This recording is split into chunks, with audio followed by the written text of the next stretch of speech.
is a Gothenburg convention, and it's been around. They celebrated like 50 years.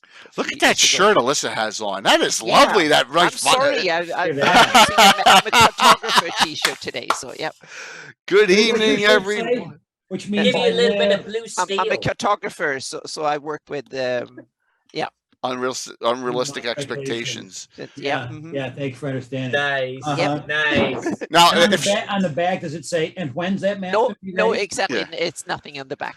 or it should say under there in parentheses from Wolfgang, right? No, Yeah, I'm just kidding. Yeah. Good evening, everyone. I'm J.K. Gosumba. Second stream of the day. We had one in the morning, just impromptu. That was wonderful. Thank you all. But now we have our scheduled monthly fantasy mapping show. And with me, as always, we have the legendary Alyssa Faden and Anna B. Meyer. Both. I'm going to hit the shout outs for both of them. But then we have a very special guest tonight who I want to introduce. And hopefully he'll tell us a little bit about himself and how he got to his position at Chaosium, which is really awesome. And thank you so much for coming on, Mr. Matt Ryan. Matt, thank you. Thank you. Thank you for inviting me, Jay. It's a pleasure to meet you and meet you, Anna.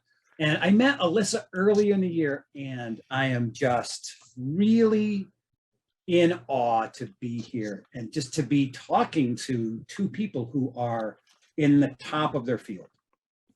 Thank you. Yeah, we're so glad to have you because you kind of it's a very similar but slightly different because Cthulhu is different from the standard. It's not the standard fantasy trope, and I've only played it way back in the day, and I have a kind of a general idea what it is. So this will be really interesting discussion for me.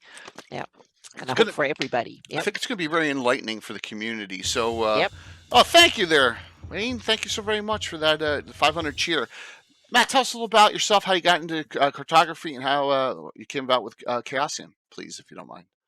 Absolutely. So in, I think it was like 2003, 2004, I used to play, well, I'm a gamer, right? We're all gamers. So I played Ars Magica a lot, the Atlas Games Ars Magica about wizards. And there was an open call for submissions for one of their books. And if you like got accepted and your stuff got printed, you got a copy of the book. So I thought, well, that would be cool to get a copy of the book. So I submitted some writing and it got accepted.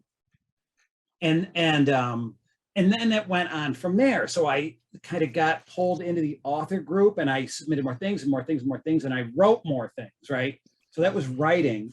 And then I don't know if the group knows about Ars Magica, but it's wizards in medieval Europe, and medieval Europe is split up into tribunals, which are geographic areas, right?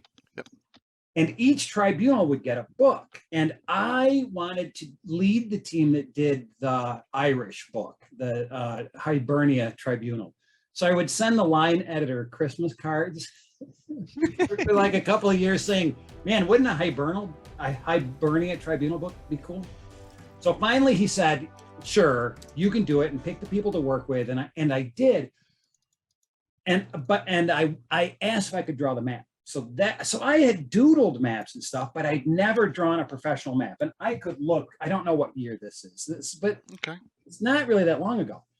So they said yes, and I drew, and I had to teach myself how to use a vector drawing program. And I picked Inkscape because it was free. Mm-hmm. Yep. Oh, wow. I haven't heard that name in a while. Wow. I taught myself Inkscape, and then they were 2-color books, so I wasn't working in color. It was just like black and a reddish color. And I did that map, and they liked it. And then they asked me to do more maps. So then I just kind of transitioned from writing, which takes a long time, and I don't really know how good I ever was at it. I mean, it's fun, and I'm a gamer, but I don't know what a great writer I was. I don't know what a great cartographer I am, but I just shifted over to drawing maps, and it was a lot of fun, and I got to spend a lot of time in Inkscape and SketchUp because I would model 3D drawings in SketchUp back when SketchUp wasn't $300 a year. Remember when it was free and you could just download it? Yep. Okay, so then I did that, and my dad was an artist, so I grew up around tools and drafting materials, and I knew kind of the craft of drawing. And then I did a couple of fan-based maps for Glorantha and Call of Cthulhu. And almost at the same time, the line editor, Mike Mason, for Call of Cthulhu saw my work. And the line editor for RuneQuest, Jeff Richards, saw my work. So it's like at the same time, they both asked me if I wanted to draw for them. And I thought, yes. Cool. And I didn't know how Photoshop worked. And I didn't know how Illustrator worked. I just said yes. Yep, we all been there. And then, right. And then they gave me the assignments. And I thought, this is Chaosium. And to me, an old time gamer, I started playing D&D and Traveler in the late 70s. Well, working for Chaosium was like fucking cool. I mean, like, wow, Chaosium. Yeah. So I tried really hard. That's awesome. And I taught myself, and I still do teach myself Photoshop, and I teach myself Illustrator. And to Anna's point, I look at a lot of maps. I just look at a lot of maps, and then it just has kind of snowballed. The pandemic came, and I was home a lot, so I could draw a lot, and I drew and looked at maps and drew. And it's like, are you like me? You can go to a museum. You're not really interested in what they display, but the maps in museums are awesome. I can go to a museum that doesn't interest me just to look at the maps to see how they tackle the mapping thing. And the color palettes. Because I'm not very good with color. So I always go and I look at what people have done with color. Okay. I look at a lot of art for color palettes. Yeah. That's interesting. So this freaking guy literally lands Chaosium second clients in. That's what I just heard. Yep. Wow. It took me 12 years to land Chaosium, man. Good job. That's awesome. I think they were, it's a combination of sort of being in the right spot at the right time, and saying yes when you don't really know what you're doing. I just said yes. You know what? True story. I'm not even sure if Mike would remember it. Mike Mason asked me to draw a city map, I want to say about 6 years ago, and I declined. See, I was like, you go. I'm too busy, Mike. Don't worry about it. Now I look, because the email chain is in there, and I'm like, I actually had a conversation with Mike 6 years ago. Yeah, and I you said, see. No. Yep. What? Yep. But you need to have that on your resume too. That you say no to things. Mike Mason. Yep. And by the way, I don't know if it was 2 clients in. I did have a lot of little bits here and there, but yeah, really, it's happened really quickly. What I love about that story is it was almost accidental, and that honestly that emulates my path too.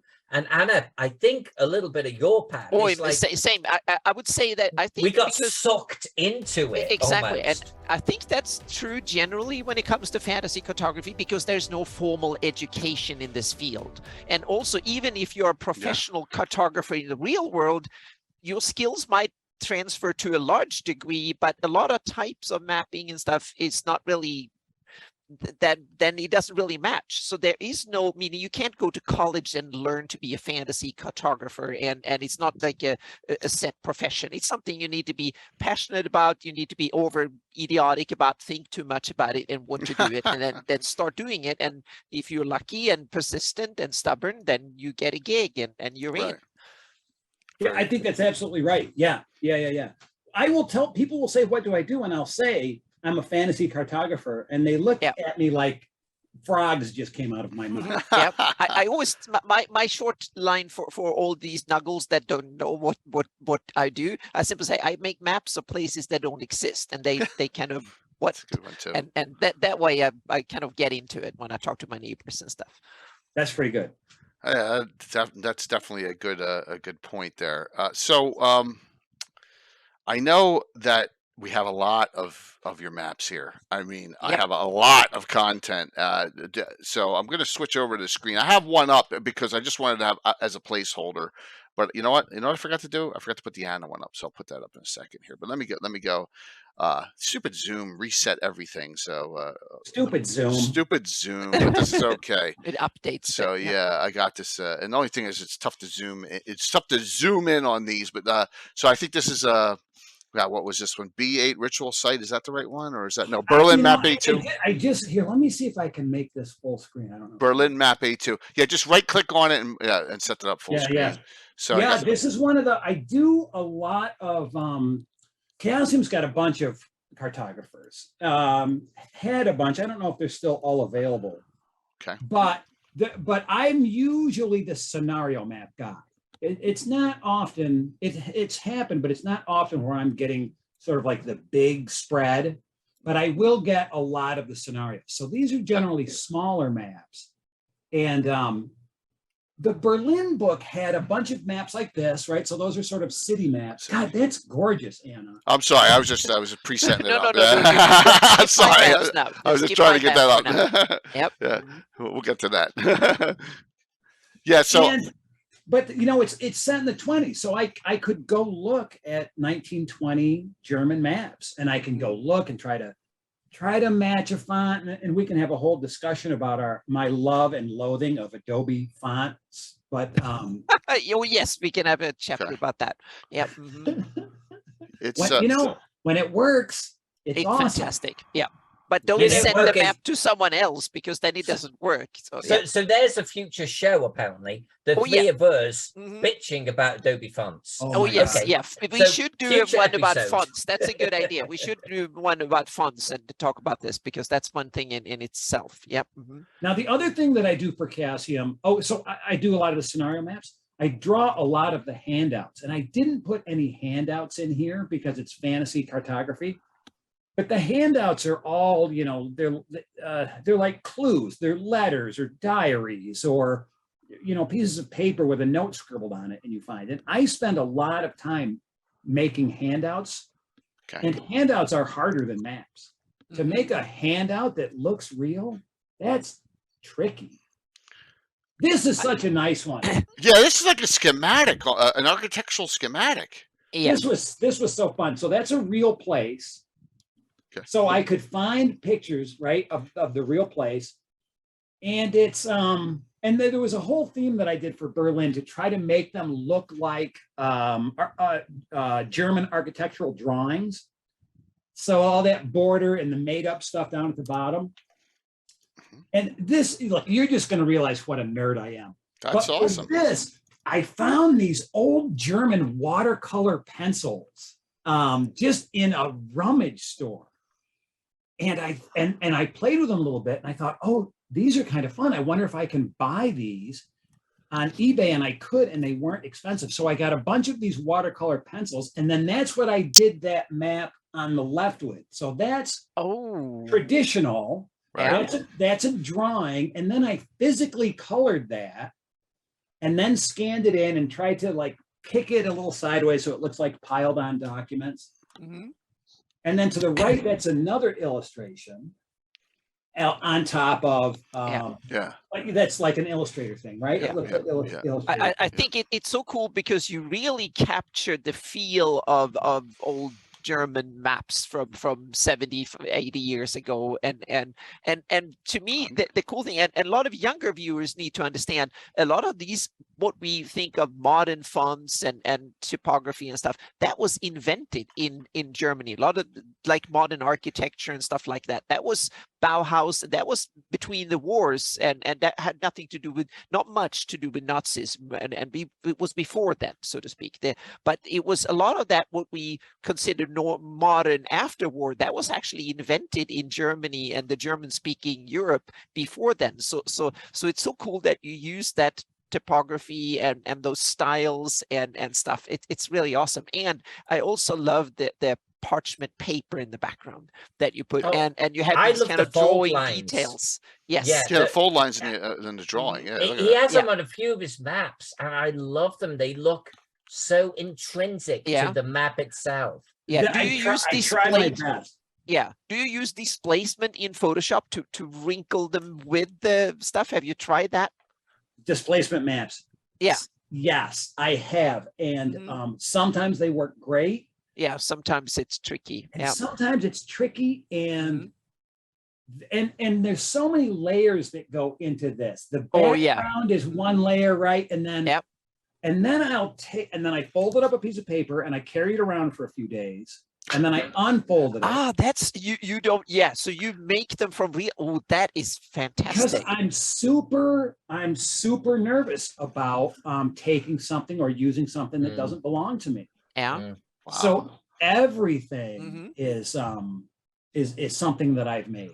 Yep. Yeah, I folded it up and then I scanned it at high resolution.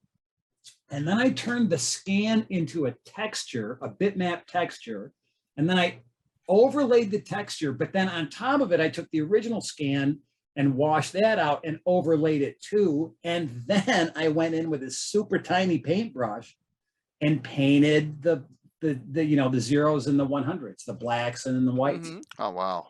Because Yep. it's when I just find that when you start layering a lot of things, it can wash some stuff out. So I want it to look like it's folded, but I don't want it to look like it's, I don't know. I want it to, you know what I mean? You're right. Yeah, Right. oh, You yeah, want to look like it's- it's a realistic fold. Mhm. Yeah, Yep. like it's got the depth on there. Yeah, Yep. yeah, it's folded more in certain areas because just the way it was Yeah, folded. mhm. It's brilliant. Yeah, It's really it cool. looks fantastic, and I love those details at the bottom. Those are typical these old architectural or Yep. kind of drawing stuff at the bottom, and you give them numbers and the little text and The stuff. numbers are where they fall in the book. So Yeah, that's, yeah. So, but it's cool because it kind of gives the very they gives them that authentic feel to them. Yeah. yes, I agree. That's why I did it. I thought, oh, that's kind of cool. Yeah, it's Mhm. really great. It's a really great piece. And this is Now just let's this look is a at handout? Anna's map. Oh, okay. So you want to? All right. So here we go. We'll Uh-oh. yeah. So this is my free city of Altamira. This is all edited from my campaign from Anna's. This area is this is all edited here in Greyhawk. So as you can just see, and it's zoomable.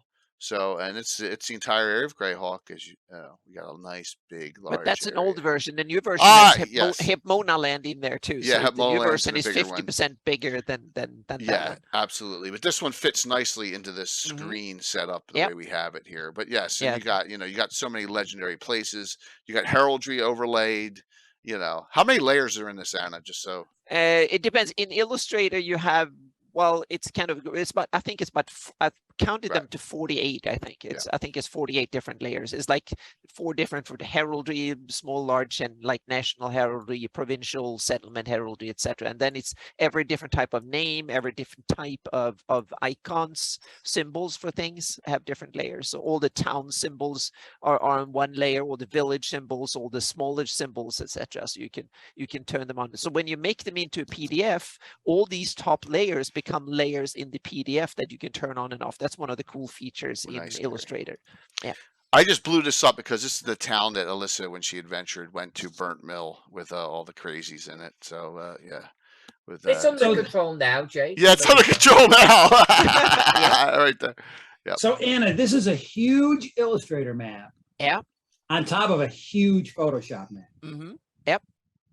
43,000. The new version is 43 by 36,000 pixels. Oh my The God. terrain map in the background, and then it has thousands of objects and roads and stuff. There's probably 50,000 objects on it. So Oh my God. computer is hurting under it, so to speak. So it's on the. I'm going to switch to GIS because I can't. This is the maximum limit that Illustrator can handle. So I need to abandon Illustrator and go to GIS. That's the only way to Matt, expand. the shit you were trying to open from me for the London Gaslight map, Anna's dwarfs it. You Well, mean that- people they you mean send that? me emails saying that I killed their computers This and is they tried to open the let's PDF. talk about this map. This is an awesome map. the Gaslight map is awesome. Yeah, and it Yeah. ties into Oh, yeah. to Oh, yeah.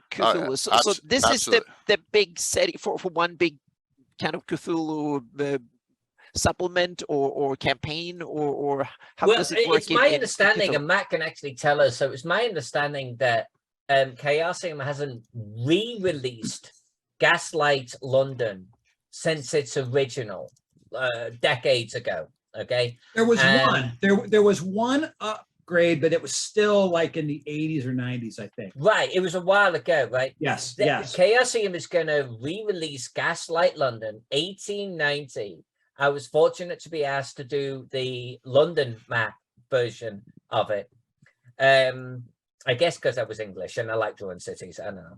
And you're very talented. And because you're very talented. Thank you, sir. Mhm. Thank you. I did what Matt does. I went off and dug up a whole bunch of library maps to see how they did it back in the day, mishmashed a bunch of styles, and this is what I came up with. We handed off the files for the book map, I want to say a couple of weeks ago. Right, So Matt? what's the final size of it? Is it meant 32 to be gigs. okay? But I mean, is it supposed to be printed in 32 Well, gigs? But that's No. modest. So Yeah. I'm not sure what they're doing with the book. I gave them a file that is about 80 inches across. Mhm. Okay. But it will scale for book size. It will scale for a fold-out map. I think they're going with a fold-out map, but I don't know. That's down to Chaosium. Yeah. Just gonna take We a- might have Well, some let me insight. show you what we did for Berlin. Yeah, Nice. definitely. Nice. Berlin was definitely a model. They're going to do a poster as well, a separate poster for this. Yes. So I'm Separate posters currently are working different on trying now. to add all of the alleyway maps, alleyway labels right now on this. So for Berlin, it's a pull-out map like this. So this Okay. is maybe an 11 There by you go. 17 almost, I think. Nice. So I think Yeah. it will be similar to this. That will be the core book map. Mhm. That's what I'm calling that one. Can you But that's read book the map. street names, or they will become Yes. too? Oh, you No, can. you Wow. can. So what we're doing is we've got a version of the labels that don't get into alleyways and stuff, Okay, That's so for only book. major streets. Yeah. like major and middle Mid. minor sort of Yeah. streets. Then all of the stuff that is a lot smaller than that, like the really tiny labels, they're going on the poster size map. That's what I'm trying to Do you get have them? right Was now. that an intentional thing that you designed with layers so you can they can turn it certain small names off? and stuff? It kind of was, Yeah. but only because honestly, so here's the deal. So Matt said earlier on when he got roped into Chaosium, he was like, all right, it's business time. And he went all out, right? Because it's Chaosium, so he wants to impress. So Chaosium asks me to draw a map for them. I'm like, look, I don't care what you're paying me for. I'm going to give you a full-on MF map right now. I'm going to go all out. So I just started going into the little Yeah. labels. Mhm. I just started drawing them. I just started adding these Yeah, little But tiny what labels. I mean is that when you start a project, that is one of the key consideration, because it's a pain to have to manually shift them over to a separate layer halfway into it or from at the that end of the project. perspective, from that perspective, although I will admit, Anna, honestly, my exuberance got beyond me. So you And just I had them all together. oh and yeah, then you partway through deep dive into it. I've done that when- too. I've yeah. When Chaosium Mhm. said, you know what, Yeah. maybe we will do a poster, I was like, Yeah. shit, I've got to separate these things out. Yeah. So There you I go. was separating Mhm. labels out Yeah. only about 2 months ago. If we don't have work, we always get ourselves an extra week or two of these kind of painstakingly laborious little things. There's like I shifted all my river names on my map a day before I was going to publish the latest 598 map.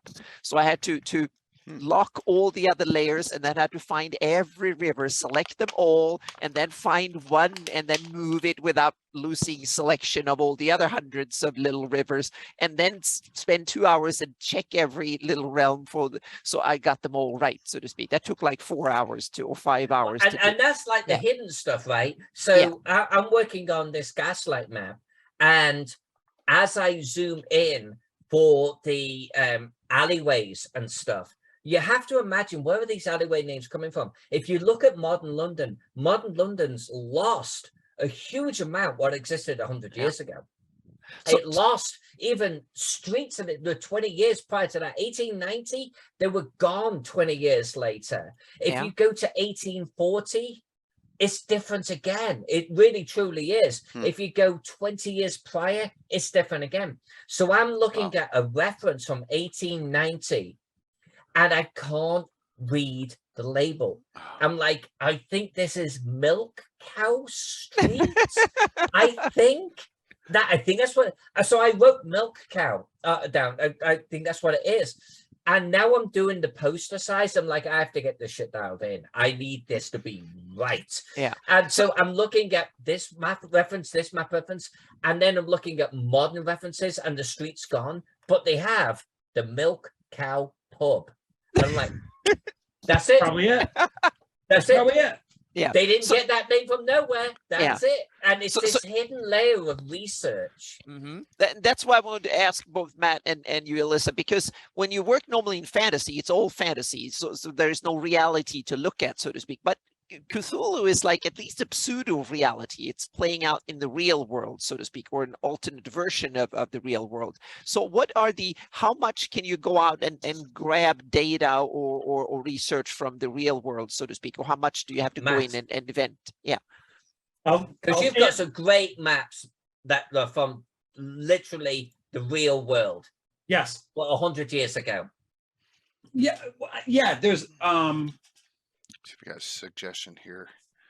there's a lot of stuff you can find, especially in the 1920s. I think it's Sanborn Insurance Company mapped all kinds of places in like 1905, or I think it was. And all of that stuff is available online. So you can. Is that open public domain now, or is it copyrighted, or has it? Oh, here, Boldholm is a fantasy map. We'll talk about that in a second. We'll talk about how this thing unfolded. Cool. But no, I can hunt around and I can go to government sites, which the government sites, it is the US government is public domain. Because U.S. citizens have already paid for it with our tax. Okay, yeah. But I still don't use it just straight out of the tin, because I don't know if the U.S. public domain transfers to a European or African or South American market. They all have their own different rules. So just to be cautious, just because I'm really anal attentive about that. I'll just use that map as a base, like color palettes and styles, and then draw the Cthulhu world map from the real world map. Yeah. But the closest that I can make it to a real world map, the cooler it looks. And as a player, if you then go online, because we've all got the internet, there's nothing to stop you from typing in Venice Beach 1920. You can find other maps that will kind of line up, and that's the cool thing, I think. Nancy just said the Sanborn insurance maps are used for research and redlining all the time, so that's interesting. Oh, okay. Yeah. Very, very cool. Yep. Excellent. What I've found to be fun, Matt, is looking at maps, like different companies creating maps of the same location, and there'll be little tiny label changes and stuff. They might have an extra L in a name or a missing E or something. And I'm like, so what was the real name? We may never know. Yeah, that's true, because they put in a fake name or screwed it up a bit, I guess for copyright reasons, or they wanted to see if someone just copied their map or something. I don't know. Well, I've never been a fan of standardized spelling anyways, I thought. Okay. Good. Yeah. Cool. Just do it our own way. Yeah. So the one that just had up, and I'm going to go right back to it. It looks like almost an Alyssa style fantasy map here, right? Is this the Boldholm one? Yeah. All right, so Boldholm it's like the capital city of the Sartar tribe in Glorantha. And there have been a bunch of old maps drawn about it.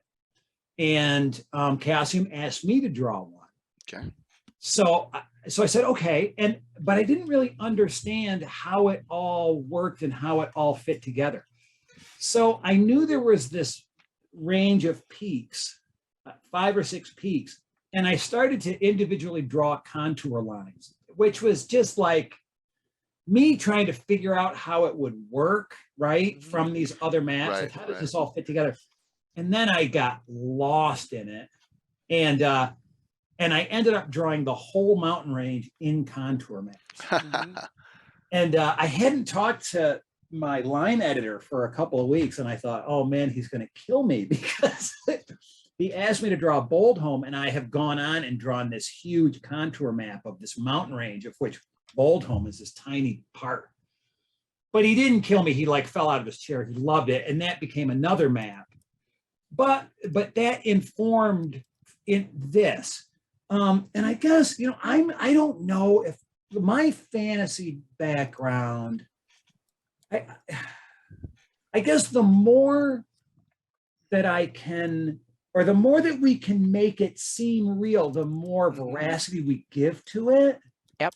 So that it's believable and I can swallow it, right? Right. Even though there's like winged bears flying around or something. But because when you use a map in the real world, it's to find your place from A to B.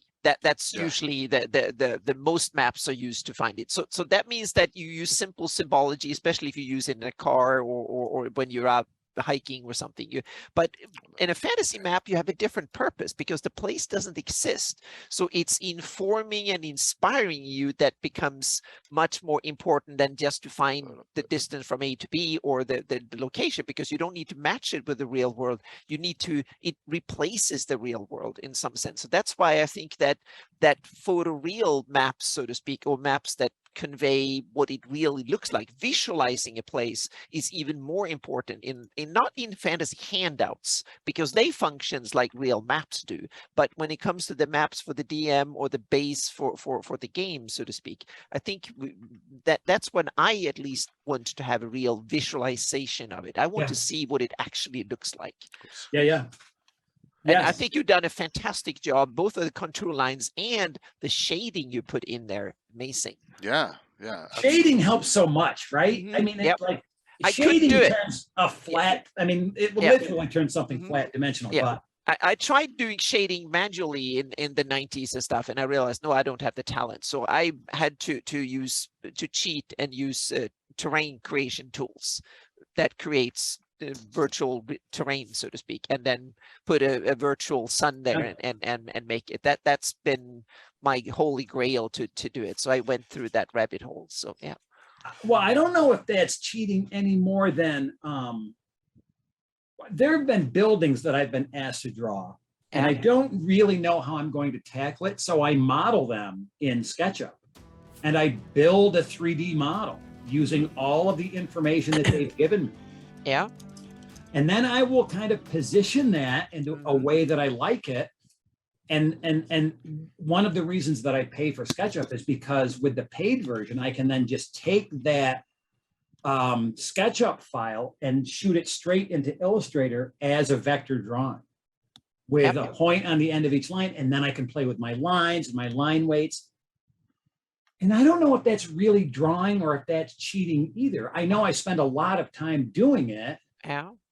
But is that cheating? Is that, no? But that's where I think most tools will eventually get us. The human input will be inspiration and and style guidance and come up with the idea of doing it and stuff like that. The actual kind of putting it on paper or into a file, that computers will do that. But we have to come up and inspire and tell the computer what to do. That will take a very long time. But even computers can do a lot of stuff fairly soon. So yeah, that's but another also, getting the right balance, getting the right feel, giving the map elements of soul, right? And also that's what this map has. I mean, it's simplistic in some ways, but it's clean. That's the word I like to use. It's clean. It communicates very effectively, very easily, very quickly, but also it feels like a real place. And that's the key. Yes, we've got dragons, we've got owlbears jumping on horses and shit.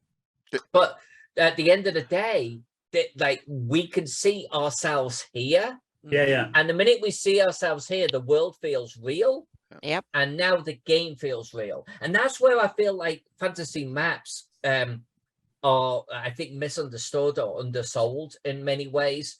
Like fantasy maps are more than just you are here. You can go over here. It is 15 miles. It can be so much more. It can put you into the location. Now your character's there. Now you understand what is around you, what the terrain is around you.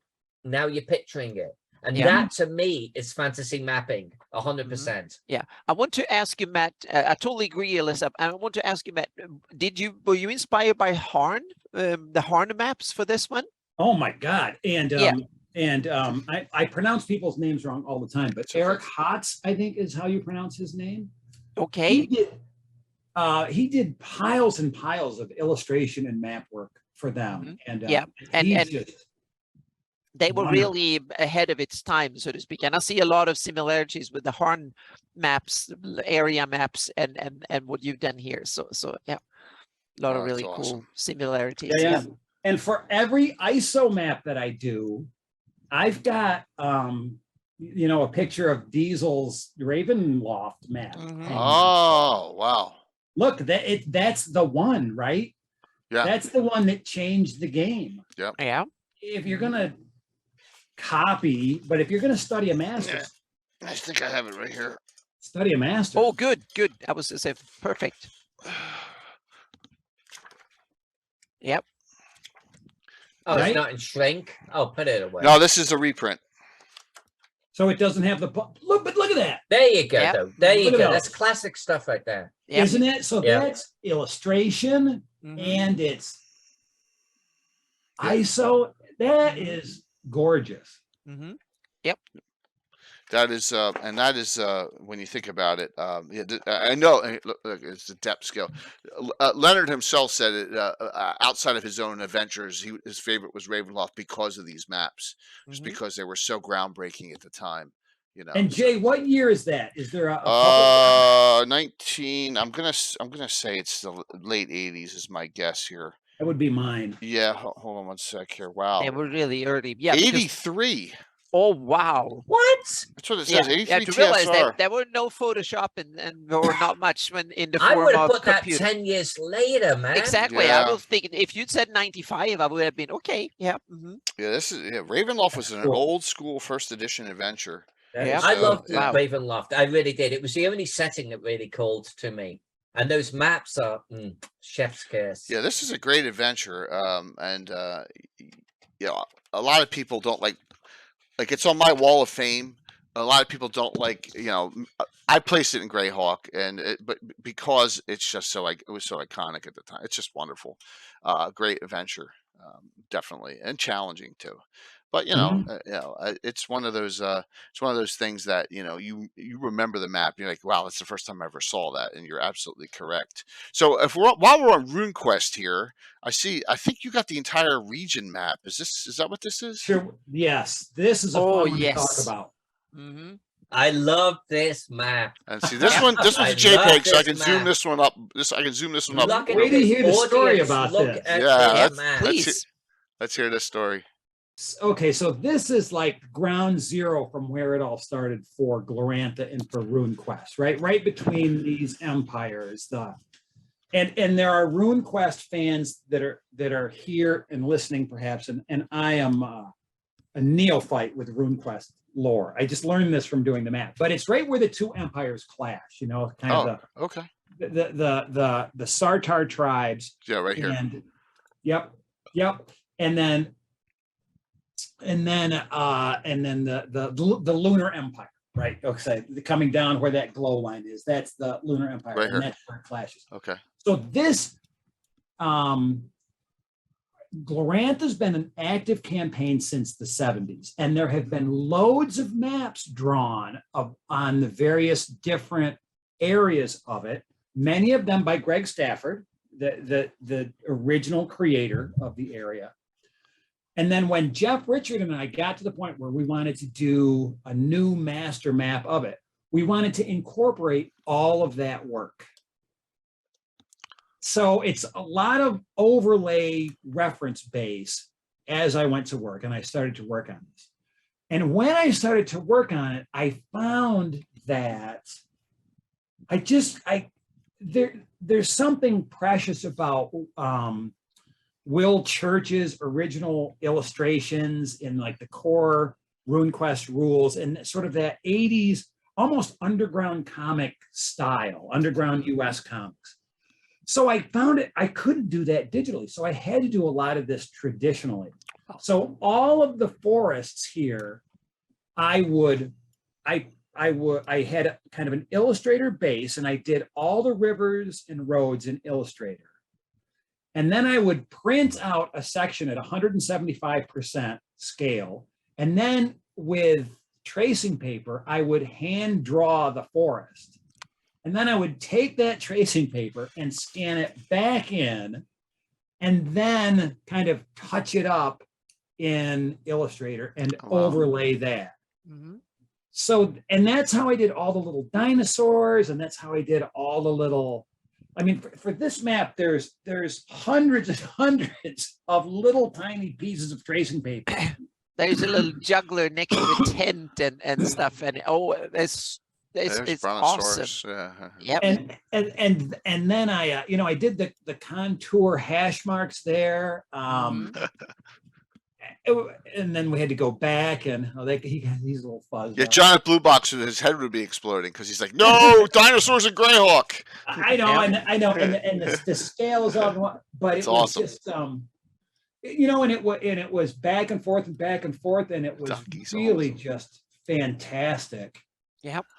One thing that I really love with this, you've succeeded in something that very, very few fantasy cartographers do.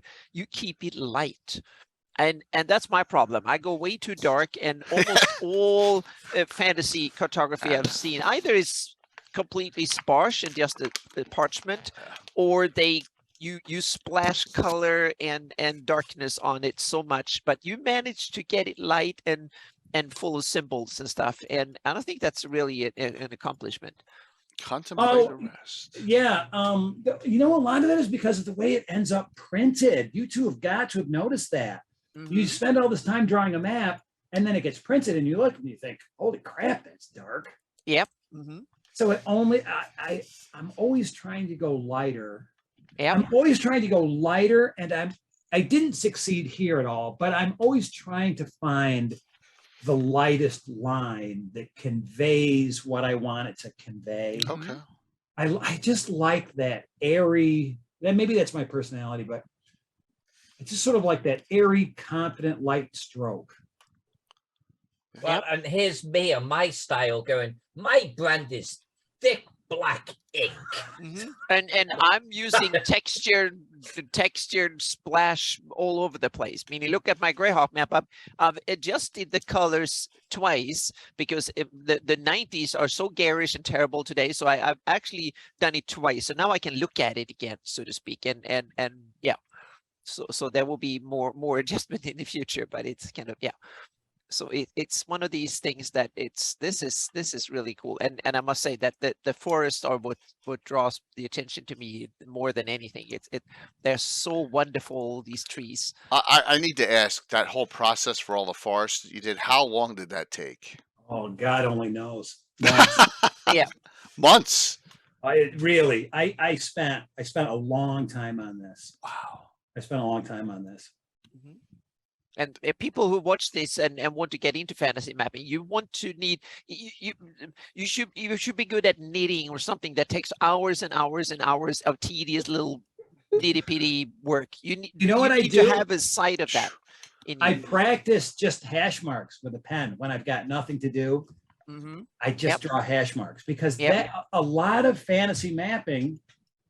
It's repetitive detail, right? Yeah, I have the same thing when I do when I do Photoshop editing, splat maps or textures. It's hours of doodling in little things. Even when you use computers the whole place. There's still some tedious work drawing roads, for instance, and stuff like that. It's a lot of work. I want to ask a question or two about this map. I see this, it's called Crossline and the Stone Cross. This is pretty neat. You got these crosses every so many miles running across the map. That's a cool thing. Mm-hmm. I want to know more about that. Ask somebody in the chat, because I don't really. That is awesome. I'd do it, and then I would send out a work in progress. And a couple days later, Jeff would say, okay, we need to change this, and he'd give me a location, this, and he'd give me a location. And I drew it, but I had no idea where those locations were, because there's so many locations that I would just have to get him in a Zoom call and say, okay, what do you want me to change? Show me exactly, because this map is just big. Yeah. And I didn't, as we worked together, it was my introduction into the world and the level of detail that it is. Geo's always open. Joe. Okay, Joe. Joe's always open. That's fantastic. So that's the other question, meaning if you weren't intimately acquainted with the setting, how was all that information transferred? Was it like crude pencil sketches or long conversations, masses of paper, or how did all the information get to you, so to speak? How did you digest it? Yep. Crude's the wrong word to use. More like simple. So they were big, they were scanned large pieces of tracing paper that Greg had done back in the 70s, Greg Stafford, who I only met once. I don't want to pretend I'm on a first name basis with him. He's not with us anymore. But I do have to say, when I met him, he's the guy that started Cassium. He was such a sweet guy. Now, maybe you three, maybe you have met him many, many times. No, I have never met him.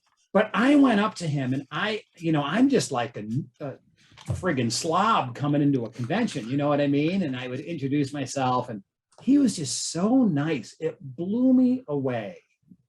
Okay. And I have to say, about this hobby in general, one of the things that attracted me to it early on was, and I'm talking about in general, because I know there are bad examples, but in general, this seemed to be a really friendly and welcoming community. Yeah, agree. And back in the late 70s, when I was just the weird kid with no friends, the role-playing community that was welcoming was really attractive. Other than it just being a damn good time, right? Yeah, but it might be that we play non-competitive gaming. That might be part of our personality to we want to do something that is non-competitive. We want to cooperate. Cooperative play, right? I mean, yep. I'm going to open up a couple other ones. This one, I'm assuming is an ancient Cthulhu. All right, what's that called? Where you're in the Roman time, a different Invictus. Well, this one, yeah. Oh no! Look, no, that's that's my first map. That's my professional map. Okay. Okay. So that's me. That's my first map ever that I got paid to do. That's me figuring out Inkscape. And even when I look back at it now, I didn't quite figure out depth and shadow. It's a little heavy, but it's okay. Yeah. No, this is good, man. I fiddle around a little. Yeah. Sorry. Yeah. No, go ahead, Anna. I was going to say I fiddle around a little bit in Inkscape. This is a masterpiece for done in Inkscape. Yeah. Especially if it's an earlier version. The net results, regardless of medium, is good. I mean, this is good. There are so many maps I have seen published in books that don't even hold a candlelight to this. This is great work. It's lovely. Yeah, it came out. It came out. Look at it. You know what it is? Just looking at it. So I've been lucky. I've been to Ireland a couple of times. It's a love, and you two have this. That's why you're successful, among other things. But it's a love for the game and the material. I mean, it just conveys. When I look at Alyssa's Gaslight map, I know how many hours went into that. And nobody who does that, who doesn't love doing it. And that's what you see. That's what I see when I look at a piece like this or a piece like Alyssa's or Anna's monstrous Greyhawk map. Nobody who doesn't love that is going to do that. I'm teasing. So I'm teasing the is it Greyhawk about community, this? by the way, with the Wampham thing at I the saw end. that. Yeah. But what is it about this then that you feel does not hit the love of the hobby? Is it too simple for you? This Let me expound upon that. I think that one of the things that the three of us share is a passion to continually learn, grow, evolve our tool sets, and get better and better and better as we go along. I can't draw my early stuff. I can't do it. I can't physically do it because it's too simple. Like the tool set, I've moved beyond it. So what is it about this particular tool set, Matt, that you feel is just not resonating nowadays? Because to me, it's a lovely map. It's great. I think it functions perfectly. So what would you do differently nowadays if you were to do it again? Oh, good question. Absolutely, great question. Hey, doggo. Remember I said the light line? I think that the line's a little heavy, and I don't know if that drop shadow works really. Okay. I mean, the drop shadow, I might lose because now I'm a more confident cartographer. So I might feel better just showing the drawing and not trying to pretty it up with effects. Okay. I mean, for a straightforward map, it's pretty good. And now that we've zoomed in, the different mountains, I was a weirdo even back then. Like, I've tried to draw some of the mountains the way the mountains actually look. So I might try a little harder on that and maybe make those lines stand out a little. There's nothing wrong with this. It's just that when you look back on stuff, you two do it too, right? When you look back on stuff. Yeah, but people have to realize when you stared at your own thing for 3,000 hours, you're so fed up with it at times, you never want to see it again. And I mean, my Greyhawk map, I've stared at this thing for 20 years. I've stared at it literally 10,000 hours. And that's just making it. And then I've used it for a few thousand more hours doing game prep and stuff. And every time I look at it, I realized, oh, I need to fix that. I need to fix that. And I need to fix that. It's like watching your garden when you feel like you don't want to do more gardening or something like that. But it's still a work of passion. You want to come back to it and make it better. That's and evolve. And I see all the things that are wrong, but I also realized, thankfully, I realized that others don't see all these misfits things that needs to be fixed. Right. So yeah. Right. I like it. I mean, this is good. As far as especially since you work in black and white or grayscale, that limits what you can do, because that putting a constraint on yourself that makes it really, and that illustration is fantastic too. Yeah, a little humor there. Yeah. Oh my. Oh, that's awesome. So, but that's the one that kind of started me down this road, Yeah. My It's love a great of start. Ireland and meaning I look back at my early maps and they were not anywhere near as good as this. So yeah, people, they will laugh me out of the house. And I've shown a few on the channel, and we need to show more of the old stuff. So we would not deter anyone to get into this, because you can learn. If I can learn this, anyone can learn this. Yeah. And I think that's super important too. I like to look at a lot of professional illustrators' sketchbooks. I love to look at, a finished painting, like a finished Frazetta painting. Yeah. But it's really neat to just look at Frazetta's line drawings and just see that he's not perfect. And a lot of the stuff was a little rubbery, but it's important to understand how much of the stuff there is. How much time do we spend doing this? Yeah, and I think it's important to have a vision what you want to accomplish. I think that's key. Vision and the willingness and stubbornness to keep up until you reach that point, so to speak. Because you can be really terrible at when you start, but if you have the will and the daring and the stubbornness to get good, but you need to have a vision, I think, of what you want to accomplish. Otherwise, I don't think you get anywhere. At least that was the case for me. I knew what I wanted my map to look like before I started to aim for. I knew it would take years to get there, but eventually I got there. Look at the age on this. Yeah, that came out nice. Yeah, the age on this is awesome. Yeah. The way he did with this. So what is it? Which game is this for? Cthulhu game? Yeah, what this was the free. A few years ago, we gave out a free RPG day. Okay. No. It was free. It was for the first anniversary of Greg Stafford's death. We did a Greg day, and gave a free scenario for each one of the lines, I think. Okay. It's Very so neat. cool. It just looks like an architectural sketch drawing from the real world, so to speak. Which is that's what I'm going for, you know. And Yep. that's why I love to do these 2D drawings, like the east side elevation drawing. And it's cool. The only color is that blood stain, I assume it is. Creepy, and it's right? so cool. That's that's the only real color on the map. It's awesome. Yeah. Yeah, definitely a good one. But let's go to your diesel inspiration. I believe this one is. No, it's here. Okay, so here's the story with this one. This is what got me to call it. Okay. It's okay. All right. It's just silly. I've told the story. It's all right. We want to hear it. Okay, so I was. This is for A Time to Harvest, which just came out.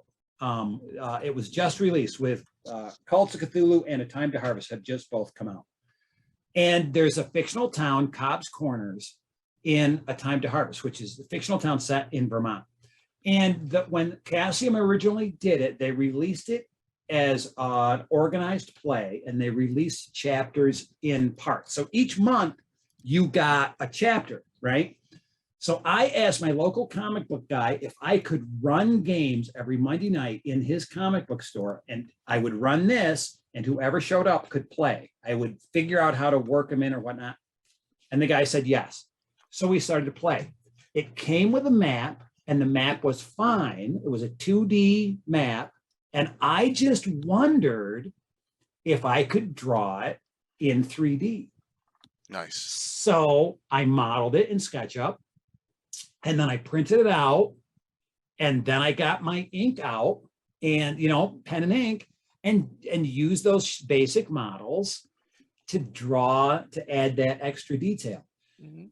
And then simple lettering in Photoshop. And I know I'm making both of you cringe that I'm lettering in Photoshop, but simple fonts in Photoshop. And then I put it online in a Google Meets G Plus or Google Plus. Was that a thing? No, that was a thing until mostly like 5-6 years ago or something when they folded or canceled it. So I put it in there just to say I drew this map. That's it. And Mike Mason saw it. He saw this map and he got a hold of me and he said, "How would you like to do maps for us?" But you're already drawing maps for Chaosium at this point. You put one map and you put it on the social media and you get a gig. Realize that there's like 1 million people who put 10 items each or 100 and they don't get nothing. So there must be something to it that more than just putting something you doodled on social media, so to speak. So because I don't want to kind of give people false hopes here that you just put one thing on social media and you get a gig. There was an element of that though, because that's how I got into mapping too. See, there you go. You're also very, very media, talented. Yeah. And the next minute I had like Monty Cock contacting me. I just wanted to, had Kobold, I just want to show my envy here because I put things on social media for 5 years before I I'm just kidding. Wait. It's fun. I think the point is that anybody that's watching is share your work. That's the point. Exactly. 100%. Yes, you should definitely. 100%. Yeah. So can I ask a question? Are we allowed to please. talk about the next city that you're going to do in this style? I can't. Yes, I can't show you anything, but we can talk about it. I've been spending days with it. Nice. So it look like gang out there. I know this is a Greyhawk channel. I get That's it. okay. No. It's especially not today. Yeah. Chaosium and Call of Cthulhu is a wonderful setting. It is a wonderful story, narrative-driven game. It really is, and there is a certain magic to playing in the real world. There really, truly is. If you've not experienced it, please do. At your next convention, drop into a Call of Cthulhu game. Why am I bringing this up? Look at this map that Matt has drawn. I think we'll all agree it's kind of wonderful. Just that semi-isometric bird's eye view coming down. It's not quite isometric. No, it's not. It's not. Like little statue Which I think is better. It's better not being quite isometric. What's the one place that we would want to see drawn in this style? And can you imagine a city drawn in this style, such as Arkham? Arkham has never been drawn in this style before, and Arkham would look sexy AF in this style. And that is what Matt is working on right now. And Matt, I knew it months ago when you started to post on your wall little tiny just a building or two buildings, just exploring building styles, just so doing cool. architecture. Don't look at me. Don't worry. I'm like, that mother effer is drawing Arkham. That is I awesome. know he is. Yeah. Cool. Wow. Okay, so here's the plan. I've redrawn it in 2 dimension. That's done, and that's we'll talk about that very soon. Mike and I'll talk about that very soon, and that's going to get the green light. The 2D will become a player prop, so that will look like a map that you could buy in 1922. And I've got like I've drawn the fake cover, and we've done this is an exclusive, folks. Oh, we get a preview, all the right. sneak So peek. look, Yep. I'm not I'll go to showing. I'll go to the big screen. I'll go to a bigger screen. Wait, Big screen. Yep. this is just going to be okay. This is okay. It's many maps. So we start with Arkham, and I've drawn the 2D map of Arkham so that I can understand Arkham, just like I did with Bold Home. I just need to understand it before I can really see it. So I have contoured map Arkham, and now I'm going to build it in SketchUp, which will be, which nobody except me and the people at Chaosium will really ever see, is this movable living SketchUp file. But they're pretty cool. But then I'm going to use that as a reference to draw the isometric map of Arkham. Okay, that's Arkham. And then I've done a huge map, and that's what I've been working on. That's what I was talking to with Alyssa today, because I was trying the new paste in layers in Photoshop, and I don't know why anybody would do that when you could just place it. But I'm working on a big outskirts of Arkham. Here's Arkham, that's a big map. Then there's going to be the outskirts of Arkham, and that's a big map, and that shows all of the nooks and crannies and swamps, and like just the different bits that have shown up in the literature and in Chaosium scenarios. And then I've drawn a fake map of Massachusetts, which includes it includes the river, right? The Miskatonic Valley, like all of the different bits that Lovecraft and others invented for it. And this will also be a player handout. And I'll do this since it's not digitally, but I printed this working document out so I can kind of figure it out. But this will be the base of it. And again, it will be big, like a real road map. I don't know. Can you see it? Yeah, absolutely. And you stole that from Rand McNally, I'm sure. Yeah. It's awesome. Yeah. And then I do all these little goofy things. Like I invented the New England Roadsters Association, which is, it's not a real thing. It's like a fictional travel agency. And It's so cool. I came up with a little logo design for it, and I can get really into it. That's one of the things that I have loved about drawing or creating maps for Call of Cthulhu. The period pieces, right? I feel like it's almost like a little bit of a time machine, and you're putting your little mark on history. And it could be, and I'm going to pick, honestly, I'm going to do Masks of Nyarlathotep. Egypt, and my players are going to Egypt. They're going to Cairo, and I discovered this Shepherd's Hotel, and the Shepherd's Hotel existed in real life. And I found myself researching the Shepherd's Hotel, which, firstly, yes, love, so much love, because this place existed and it was incredible and it was larger than life. And we need more places like this nowadays, like Lawrence of Arabia went here. And so if you're going to map something like the Shepherd's Hotel, you feel like you're there, you know, you're part of the architecture to it. And that is so real. And I'm sure, Matt, you get a part of that. Yeah.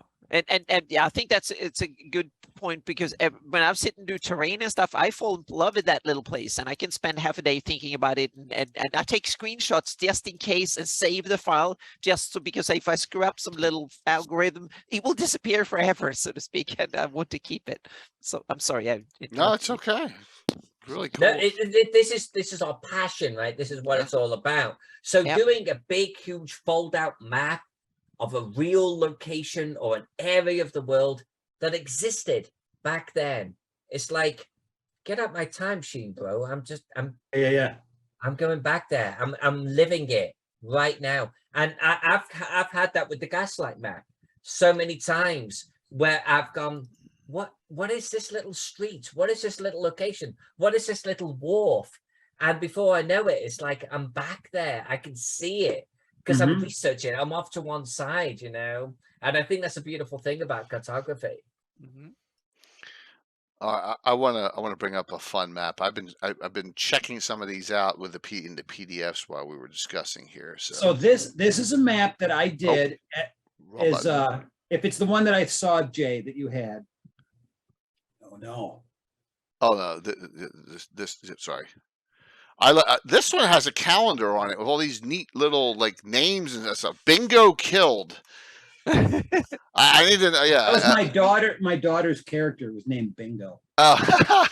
Zombie attack. So you got an underground. You got a little underground goblin warrens here. This was just to see. This was a total practice to see if I could draw in sort of the current D&D style, with the way that you know, like the thing of the campaign of the Underdark or something, just to see if I could do something like this.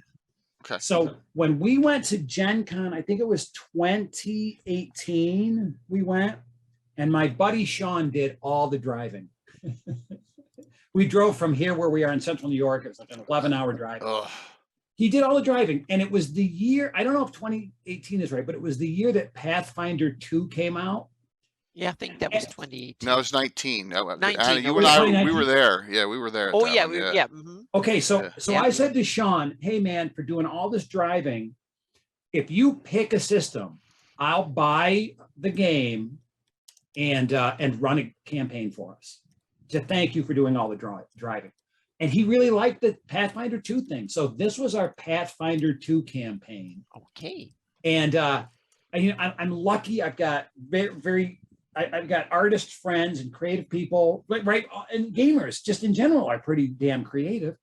And the fun thing about this campaign is we made it up as we went along. Okay. Like we started with a big fight. And then when they killed the villain, I said it was masked, and they pulled the mask off, and I just picked one of the players and I said, tell me who the villain is. And we built it as we went. So we had all these weird races, and we had goblins living under the city that were some kind of underground merchant thing or something. But this, and the calendar on the back was just to mark events in that campaign. Yeah, this was just something that I saw when I was going through my old files, and I know you guys are D&D players primarily, and I thought, boy, this is one of the closest things that I get to fantasy. No, so I'm glad you shared it. So I threw it in there. Yeah, cool. No, that's very cool. And we just made up a calendar, and we made up name days, and we.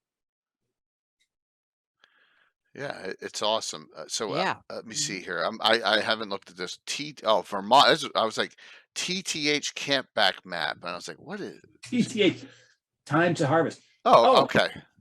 Vermont. So Which I then think is any nominated Time to Harvest? no. Or is it Cults of Cthulhu? Cults is, yeah, Cults Okay. is. Okay. I didn't give you any of those samples because I couldn't find them. Okay. That's okay. We got plenty. We got a whole bunch of We great got ones plenty. here. And Yeah. I actually posted this one on my Facebook wall only about a week ago as a wonderful map in such a different way. Look how clean it is. This is a great example of less is more. And this is, wait, let me see screams if I can find it. 1920s. Oh, okay. There we go. Dog. 302. I adore this map. Just because, it's like, really cool. your 1920s, you're in your Model T Ford, you pull up at a little gas station, you pull something out of a little rack. This is what you just bought. This is a road atlas. This is the New England Road Atlas from 1922. Oh my gosh. Oh, 100 years old. there you go. Oh wow. Mhm. And that's what it looked like. That is cool. Yeah, I love those subdued colors. They are. I do too, but I love the detail. And here it is. I mean, there's Massachusetts. Yeah. That's one of my main references. Phew. And That's then I so just, awesome to have. again, it's that authenticity so that every map could be a prop. So the player can have it, but the character could have it too. And I'm gonna have to go downstairs and get my map of the New World from 1680 with all these map sharing Yeah. coming shortly. Yeah. Yeah. Those are mad insane. Those old ones, I those got old. the Dutch cartographer de Kuiper. Yeah. Oh my California's God. an island on it and all. Yeah, it's pretty Yeah. neat. Mhm. Yeah. They didn't know what the West Coast looked like. So Absolutely. Really neat stuff here. This And then is the fun thing with Call of Cthulhu is that you use real maps, but then you lie, right? Because you have to add these fictional places. like this one here, the East End of London, right? You got some lies on here. So this, again, a lot of this stuff is, I just wonder if I can do it. All right, so this is Richard Geary is a famous illustrator, and I've liked his style forever. He used to draw for Heavy Metal and National Lampoon, and although this is not an endorsement of National Lampoon, but he is just a wonderful illustrator. So the physical drawings are kind of like his style. And the City of London drawing, if you zoom in, it's really sort of sketchy. That's a rapidograph technical pen on Mylar paper, because I came across some Mylar and I'd never worked with Mylar. So I thought, gee, I wonder what this would be like. Nice. And it's difficult, but so it's like all these different pieces, and then I put them together, and then a friend of mine had written a scenario that was set in London. So I just took those the different places that he had them set, and then I found representative buildings and drew them, and then just tried to find a color palette that looked time appropriate. Okay. Yeah. And yeah, got some neat scenario. East Greenwich, that's a town I live in. East Greenwich Gas Works. Interesting. Deptford, holy geez. That's a town next door. Wow. Guess now we know where they got them, in Jersey. Yep. Wow. Yep. Right next to each other. Really neat. I love the style and look of this map. I just it just got that did come out nice. Yeah. I really it pops, but then it has the pertinent information on it for the scenario. All right, let's see here. I got a lot more. How about this one? What the heck is this? Late God Age Vitella. Yeah. I'm not really sure. You just said I'm going to make up an island. No, this is more Glorantha lore, and it's Okay. and I don't really remember it. Okay. Neat. Yeah, and it just sort of, I just kind of threw it in there. Again, this is traditional drawing that I then scan into Photoshop. This is from a few years ago, and then just play with it. And again, that's Photoshop lettering. Okay. And kind of cartoony. Excellent. Let me do this. Let me hop down as we're gonna just so I'll wet Matt's whistle a little bit with an Anna-ism from last time. So and these aren't up to date, but I'm looking for Altamira 1, 2, or 3. Altamira 3, I think. Here you go. All right, there we go. Okay, yeah, that's the Yeah, beginning of my splat mapping, so to speak. Yeah. So I've taken the terrain and I put colors on the so There I you go. can Wet use it. whistle a little bit. I paint a splat map and then I use that to generate the textures. So I tell the tool world machine in this case what where should be open grassland, where should be forest, where should be rocks and gravel and so on and so forth. And So, our and city then I goes right generate there. text. The free Yeah, city and of then I Altamira will go generate there. the so this is the raw. At first I let world machine generate a raw splat map, import it into Photoshop with the shading and on separate layer, and then I sit and doodle the final splat map where I kind of say, okay, there is some agricultural field, there's some fields here, and so on and so forth, and I take out the computer generated madness, so to speak, and that looks a bit stilted and stuff, so I kind of adjust it, and then I take it back into world machine and generate the raw textures based on it, and then I take the textures back into Photoshop and do the final editing on the textures, and then I can render it in Blender and whatever 3D tool I want. And Oh my God. so it's like a four was step awesome. process, back and forth Yeah. 4 I times thought to get the my results. process was torturous. Yep, it's That's a lot. It's gorgeous. fun. Yeah, it's half of it is technical 3D programming, the other half is doodling Photoshop kind of thing. So yeah, We it's have a a combination. I have a free city in my Greyhawk game. It's getting ported into Troller Games. This is part of that project. Yep. So we're doing a it's box set. mapping. Yeah. Mhm. So So this is the terrain in detail in 3D. So it's going to be, I can put it in GIS, game engines and stuff in the future. So it has a virtual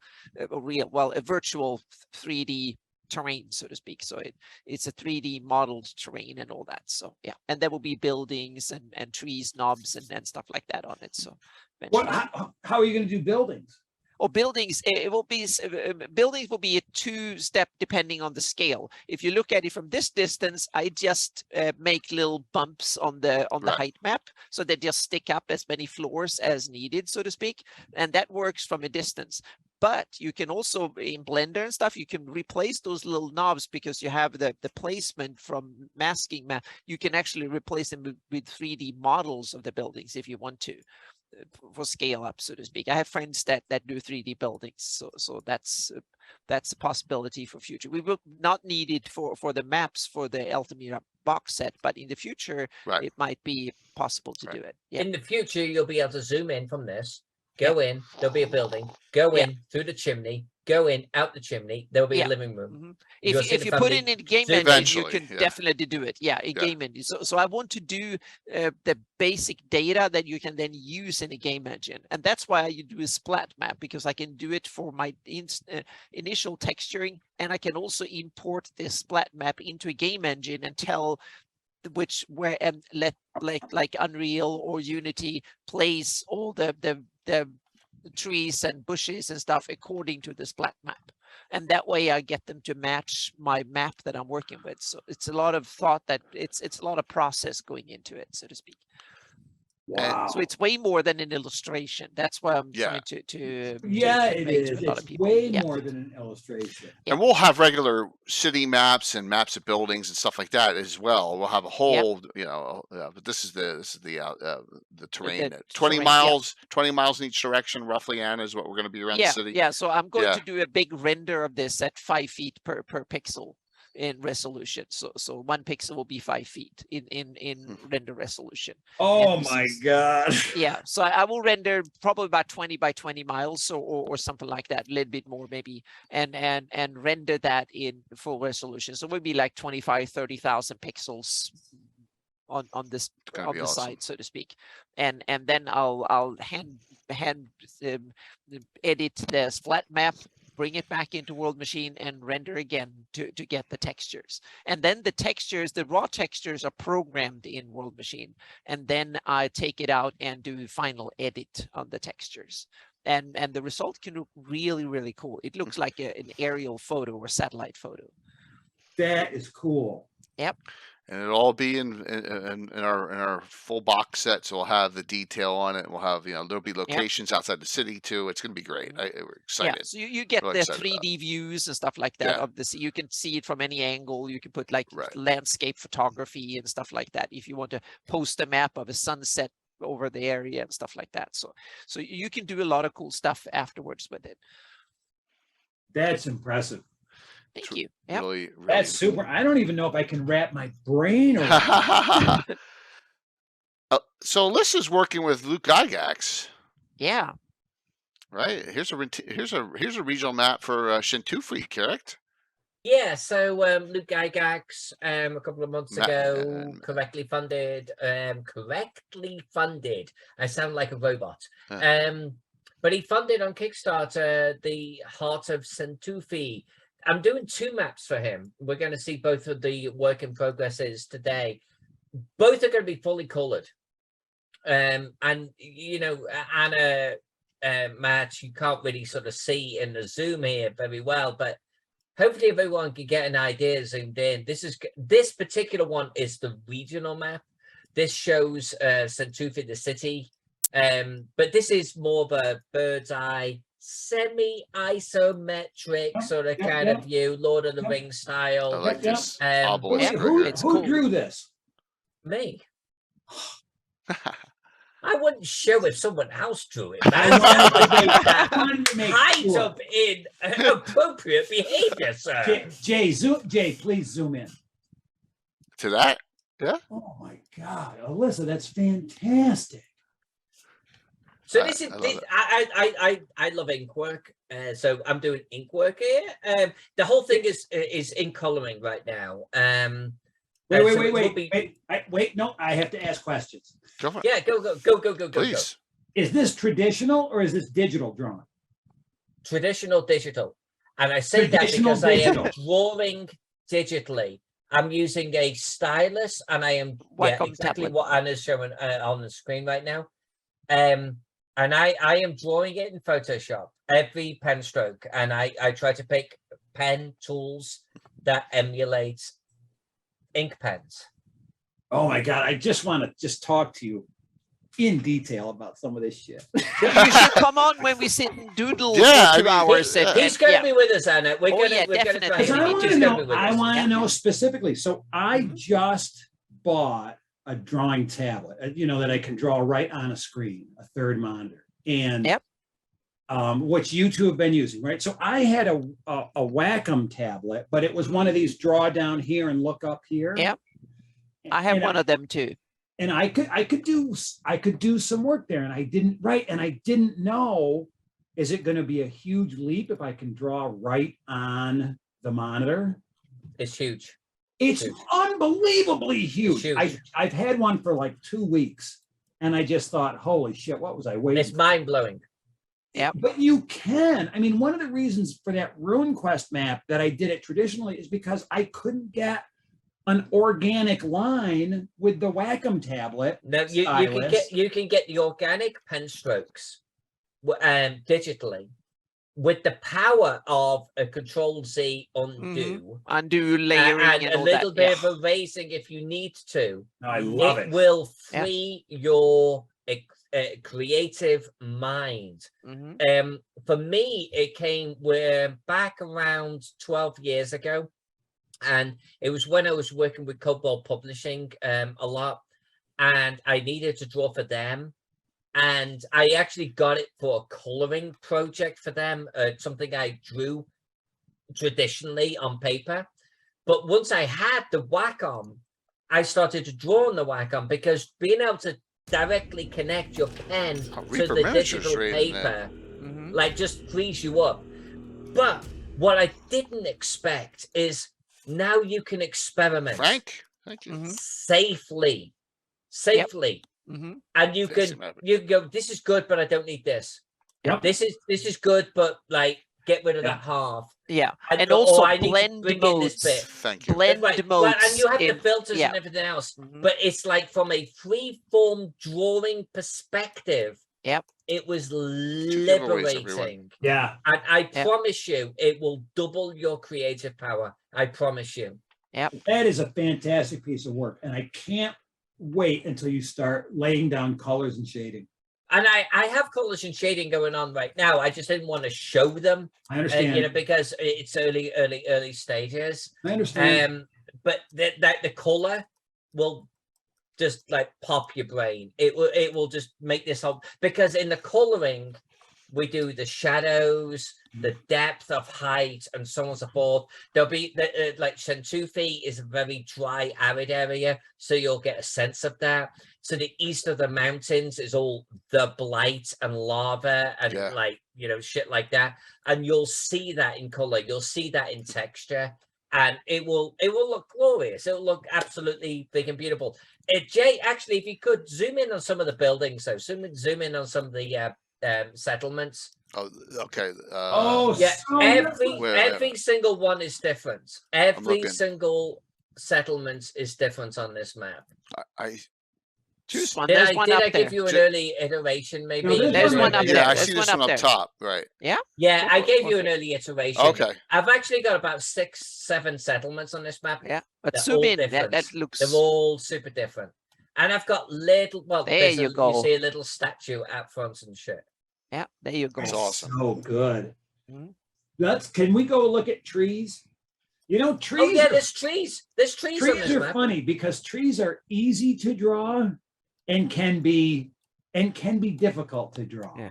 I love that little statue you had in front of the building. It was Yeah. fabulous. Yeah. So this is an Oh, look area at- that is a yeah. little bit of a mixture of deciduous and a little bit of evergreen. Towards the north is more evergreen. Towards the south, we actually have a Yeah, little there bit you of go. jungle. That's awesome.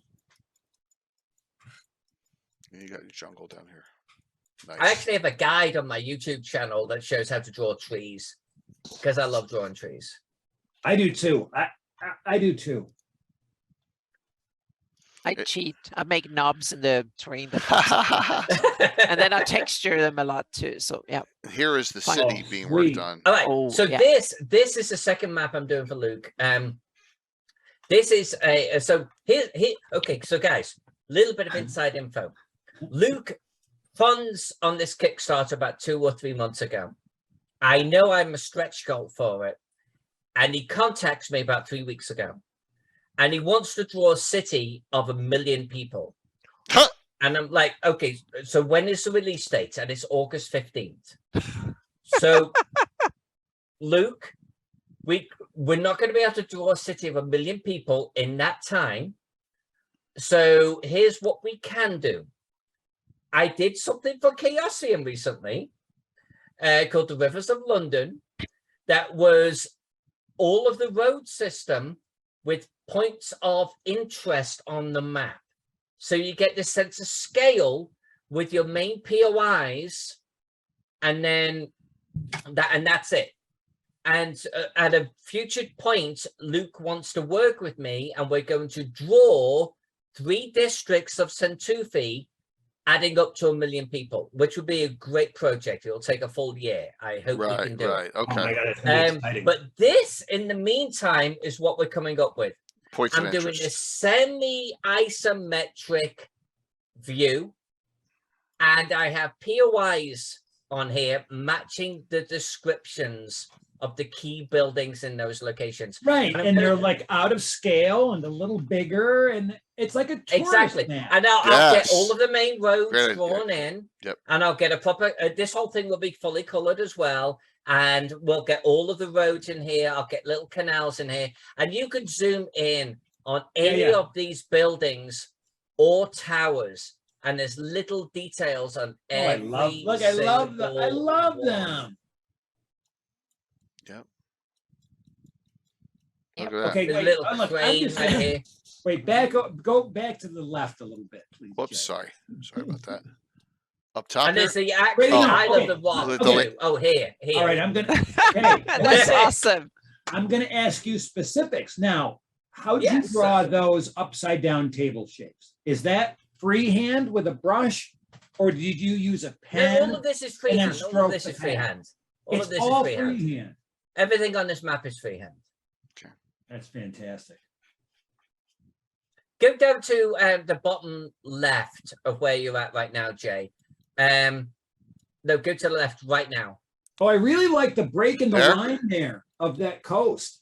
Yeah. Yep. So so here's a good example. Oh, everything here is freehand. Everything is freehand. Wow, that's That's all Yeah. freehand. Wow. Oh That's my. With talent. the straight lines and all. Wow.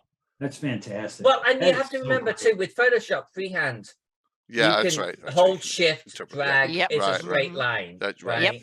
right. So when you need a straight line, you can Wait a get a minute. You straight can line. get it. Yep, you can cheat a little bit that way. Did It will help you. It's like using a ruler, but it's a digital one. Matt So, said Yes. what? It is. Wait a minute. With the brush tool, Yep. you can hold down Yep. shift. You can hold down shift Yeah. and it will go in the cardinal direction, so to speak. Yep. Put it down, Yeah. hold down shift, and or start drawing, hold down shift, and it will just Jay, continue straight. zoom in Yeah. on that building to the top right of that island. Mhm. The top right of the Um, island. Yeah. This Just one? no. Well, yeah, that one will do. That's freehand. Notice how Straight down line exact is, yeah. the north-south lines are. Yeah. Yep. I held shift. Mhm. And You I can dragged even down. put in That's a why I use perspective. Illustrator. Yeah, and you can draw also straight put lines in Illustrator. yeah, but you can also, instead of having the cardinal lines like this, you can put in a perspective and tell Photoshop where you want the cardinal lines, and then you can hold down shift and get the right perspective. All right, Yeah. so here's the take-home message, viewers. Mhm. Not only do you share your work, but hang out with talented people and ask questions. Mhm. I didn't know that. Yep. So you have all the cool. You get like a vanishing point, and you get the lines, and then you can just hold down shift, and it will follow these cardinal directions, so to speak. So yeah, it's just that the standard cardinal directions is X and Y. So, Right, so right. yeah. Right. I love those walls. Mhm. Yep, they Yeah, look yeah, fantastic. Yep. Definitely. Yeah, and there's actually Luke gave me a sketch of his city, which is from the top down, obviously from above. And I was like, I want to do this a little bit differently because I want to use POIs, from a bird's eye perspective. So Yeah. let's draw the walls from a Yeah. bird's eye perspective. Yeah, And it's harder actually, to Jay, do, if you but- zoom in on the individual towers, I wanted to make the individual towers be a little bit different. See, they're hand drawn, and all these little little rocks and stuff around the walls is fantastic. They're Every fabulous. single tower is different. Just Yep. to try and make it feel a little bit more real, a little bit Yep. more loved.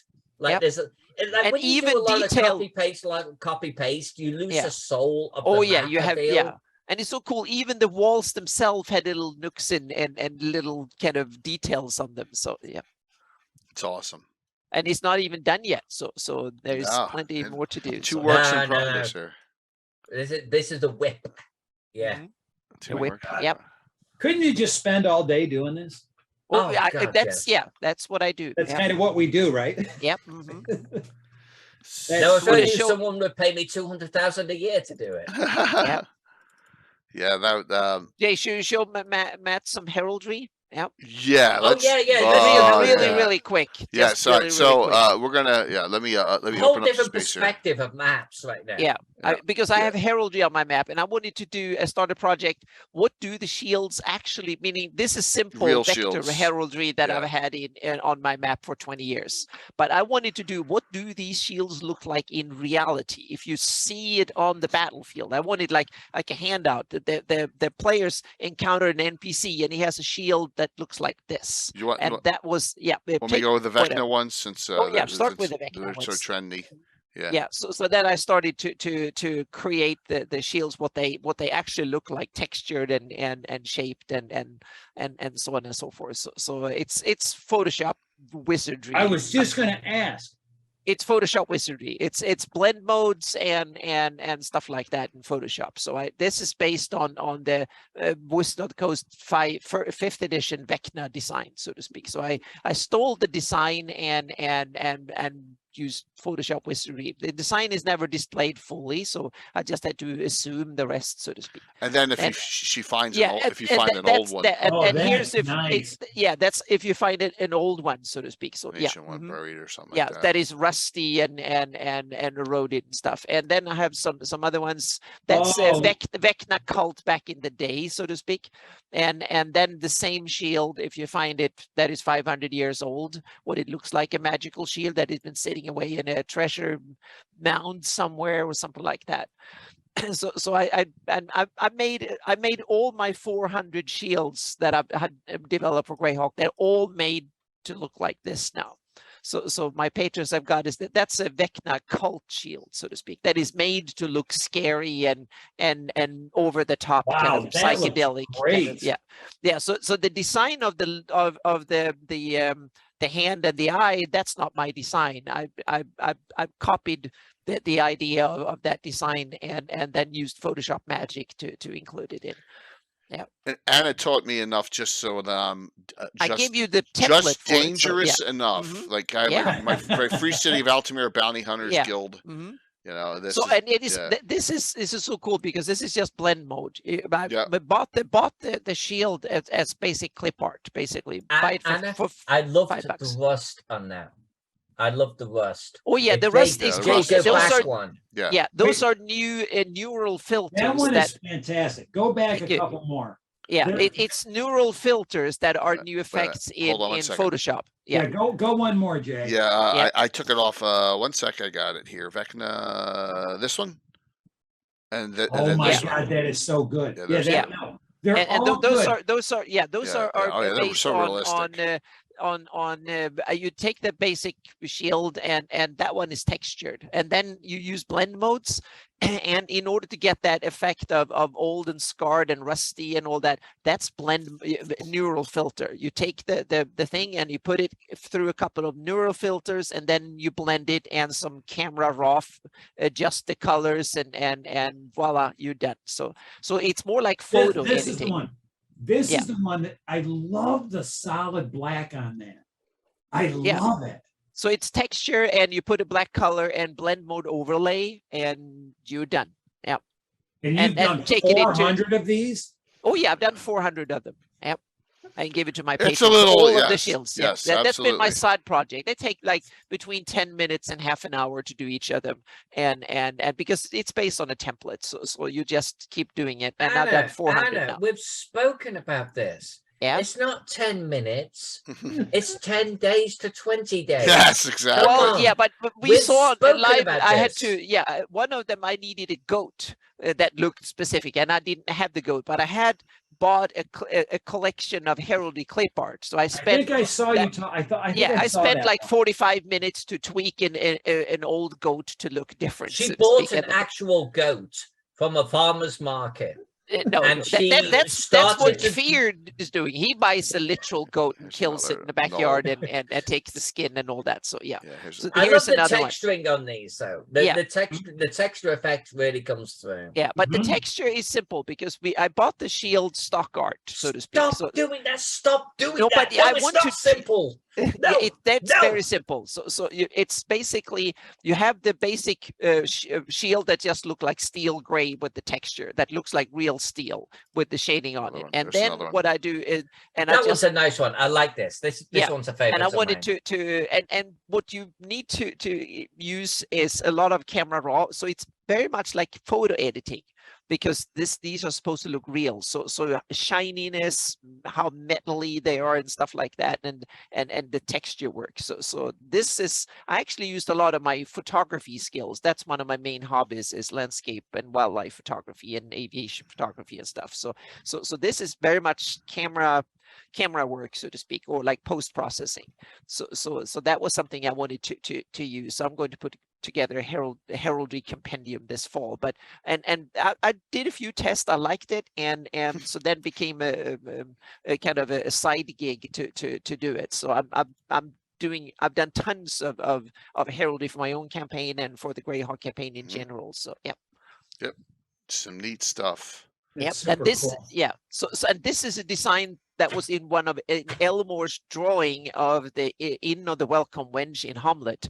There is a Yeah, shield hanging on no the one knew what it wall, was. and so that's the design I stole from that illustration of Hamlet, and then Oh, that's we good. weave it into the Greyhawks lore, so to speak. So yeah, And- so I took it. So I came up with the colors and stuff, but the design is Elmore in that it's just the shield. You can't see all of it. You can just see some of it hanging on the wall in the background. And there's a lot of cool symbols and heraldry that is hidden in Greyhawk illustrations in lots of places. There's one from that, if you can find the other that came from that set.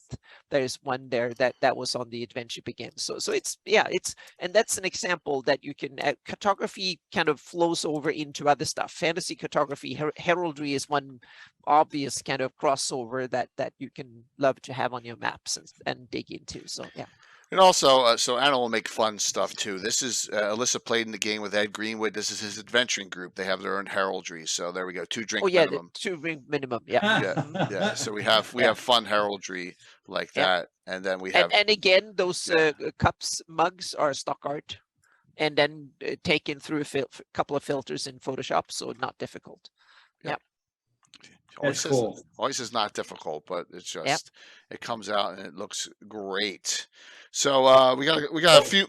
Go ahead. But wait. So the not difficult thing is like once we figure out how to do something, Mhm. Right. it's not difficult, and it's Exactly. easy for us to say, well, it's not difficult because I figured it out. Right. Yep. But there's a you, whole runway before figuring it out. well, you need 1,000 hours of Photoshop skills in order to Well, you know, know how to do it. Yeah. and you need to, and just to look at different things and Yeah. think about different things, and like how this hobby A influences hobby B, and you just think, Mhm. man, how Yep. would these things work together if I did? Yep.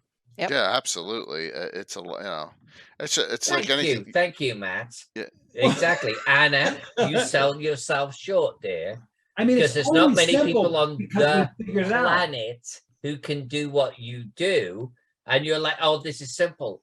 Well, No, but it's once simple you, to yeah, you, but there darling. is that kind of story of they had the machinery that didn't work, and then comes one guy and he take a wrench and he bangs on it once, and then he sends a check of $10,000, Yeah. and then they say, "Damn, I could have done that." Well, yeah, you knew how where to bang and strike it and how hard. That guy with the wrench is you. Yeah, well, that's a little bit. Yeah, you need to know Photoshop well, so to speak. Then it is Right. easy because Photoshop That's where is you hit pause. yeah. You know Photoshop well. Well, You yeah, know when the you work on skills it in 40, well. 20 hours a week, then you get to know it, so to speak. But right. and it's also then you and that's one I'm going to say, you take inspiration where you can find it.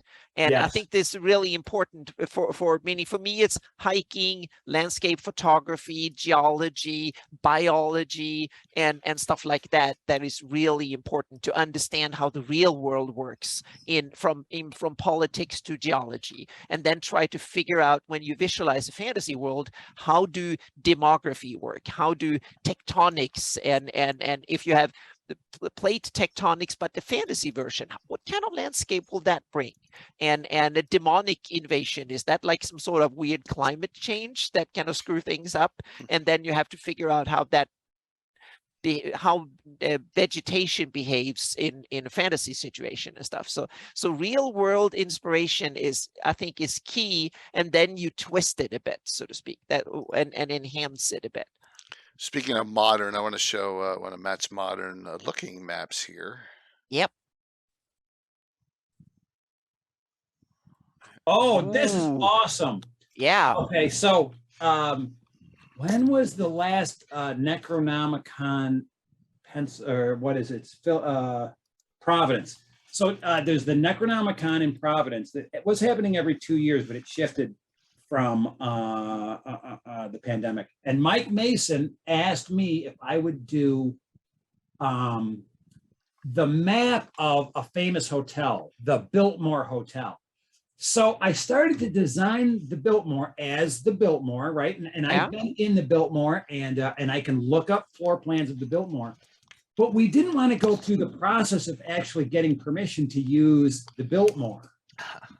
so we came up with the Milton Hotel, which is based on it, but it's twisted a little bit. Yeah. And then I just used different styles from like just some of the different artists I look at and whatnot, and tried to do like a trifold flyer.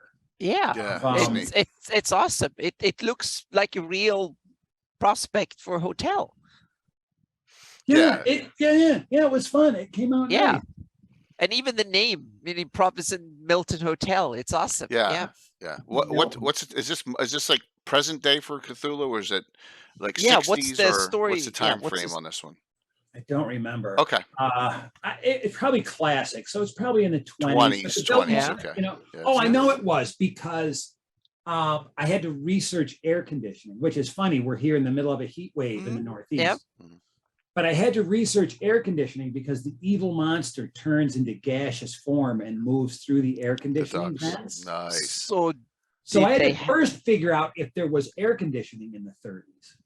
Right. And there was. It was interesting that the early skyscrapers didn't have air conditioning. They didn't think about it, and they built these sweat boxes that nobody could live in. Yeah, or the elevators. They have elevators in this one too. Yep. Okay. Yep. Elevators in okay. Yeah. But that's kind of the weird stuff that you end up researching. Yeah. Again, to make it believable. You know. Yep. Hager asked, did you ever use the local tax assessor for blueprints? The local tax Assessor assessor. website for blueprints. whatever. Oh, I don't Yeah. think I know about it. Yeah, I mean, I guess That's it a depends great on each idea. location. Yeah. yeah. But you know what I do is because I don't live in the Northeast, but I live kind of close to the Northeast. So when I have to draw any sort of a building for Call of Cthulhu, I just sort of walk around the neighborhood until I find a building that works. And then I take pictures of it.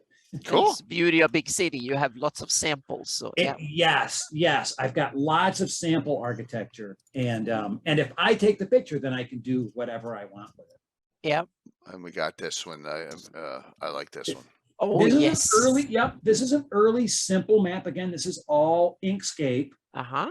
But this is sort of what I wanted to do. I guess I kind of knew early on what I wanted to do. I think that this perspective isometric map looks cool, right? It's a player And can it tells you a quickly- lot of information very quickly. So very yeah. quickly. It tells me what's going on here. Mhm. Yeah. And it has enough data here so that the DM or game master has all they need. The outside look of it. The chambers. It's cool. It really is. I got a couple left here. So Matt, are anyone specifically you want me to show that I have? Do you have finish the Cobb's Corner story? Do you have one that's got Cobb's Corner down in like the lower left or something that looks? It's not that one that we already talked about. I have COF map, keep 3 ER. Oh, here we are. Campback Cobb's Corner. Yeah. Player's copy. Okay. All right. Let's see if that came up. So remember that story about Cobb's Corners, This and one? I drew it Yeah, and there we put it go. on Google Plus, Oh, and I got a Chaosium job, and then I got the Chaosium job to redo A Time to Harvest, and I got to redraw the map, and I tried to do it a bit more stylistically. So this is that same map almost. I think I Right. rebuilt it for the book. 1787. Wow. In a different style. That's cool. Yeah. And for me, it's just kind of full circle. I went from this fan art. I had like a magical ride. I went from this fan art and getting just noticed and being willing to stretch myself and to learn and to work. And then I came around and they gave me the assignment, and I was like, holy crap. That is great. It's cool. So So the recently released A Time to Harvest will have this map, and the thing happens in Cobb's Corner. awesome. And it's I guess Cthulhu can happen in any era, right? That's the That's great the thing about the beauty of game. it. That's the beauty of the game. All right, so we're going to show something that I know a lot of people have been waiting on, right, Alyssa? Maybe. Maybe. Possibly. I'm sure I've been waiting for it. but Yes, let's see an I've update. We're going to see seen an a couple of updated Wampham. Little bit of Wampham love. Yeah, a little bit of Wampham Mhm. here. There's There been you a go. whole lot of Oh love my, of I'll say. Wampham right now. Yeah. I gotta say. Zoom, zoom, zoom in, baby boy. Yeah, look at Yeah, all we can go all the way on this bad boy. And so I have been working on Wampham for Greyhawk. Wampham obviously has a population of about 20,000 people. It has an industry of logging and mining and blacksmithing, etc. So I've been focusing that towards the north, Yeah, but there it there's is. so much going on here. All the way. I'm going to try and cover this fairly quickly. I do it in detail in my Patreon. I talk about my logic for each thing. And when Anna and I get together on Friday evenings and I'm working on this map, you get to hear about my thought process. But basically, we know that Wampham is 20,000 people. I calculated the building size for 20,000 people, and that's kind of what is driving this right now. We also know that the main river, we know its flow direction, we know its angle. I like doing north to south myself, to be honest with you. I think that Wampham, it was established on the east side, and that's where the icon is located on the Greyhawk map. Mhm. But at this juncture, I think it would be, because it is also a trade town, and it is on the border of hostilities, would have at least a footprint on the west side of the river. And with this being a fairly hostile area, probably would have expended some funds to establish a wall. Mhm. We also know there was a point in time where Wampham got overpopulated, right? So we've got a spill out. We've got a spill out to the west. We've got a spill out to the south, and we're going to have a spill out to the east. I haven't drawn it yet. There's two maps that have been drawn of Wampham historically. One was for a magazine, one was fan art. And both are going to be represented in this map as a doff of the cap, as it were, Okay. whether it be in shape, size, a neighborhood, some key POIs, or the entire sprawl to the south. Okay. These are so there's going to be we're taking that, even though that's not canon, we're taking that and bringing it in. And my spirit of this, my thought process on this is Wampham started as a keep. And if you kind of zoom out to kind of go to the north a little bit, like that look down on the river, right? This is a control point on the river, maybe a little bit of a trading area down there where there was a few stalls set up or something like that. And then, like, being European like Anna, we kind of know how cities kind of naturally sprawl. It would have gone towards the river. So towards the river, you've got what I've christened to be Old Wampham. Right. And okay. so that's the first natural expansion. By the way, that circular area in there, that comes from the two maps that came before. So we're kind of going, kiss out to you guys. Thank you very much. That's so We've cool. got you covered, boo. All Wacom and Illustrator. We had a Wacom question from Photoshop, Coven. probably? How was the medium? Oh, this is all Photoshop. It's all Photoshop, This is all okay. Photoshop. Okay. Yep. Can This I is all Photoshop. can I ask a question? Yes. Of course you can, my friend. I love that that you didn't draw the streets, that the streets are the negative space between the blocks. Yes. I love that. And what I want to know is, do you have a layer of the penciled streets so that you can put the buildings around it? Or Yes. are you just No, I do. To a degree, I do. And I'm not sure on this layer if you have that shown.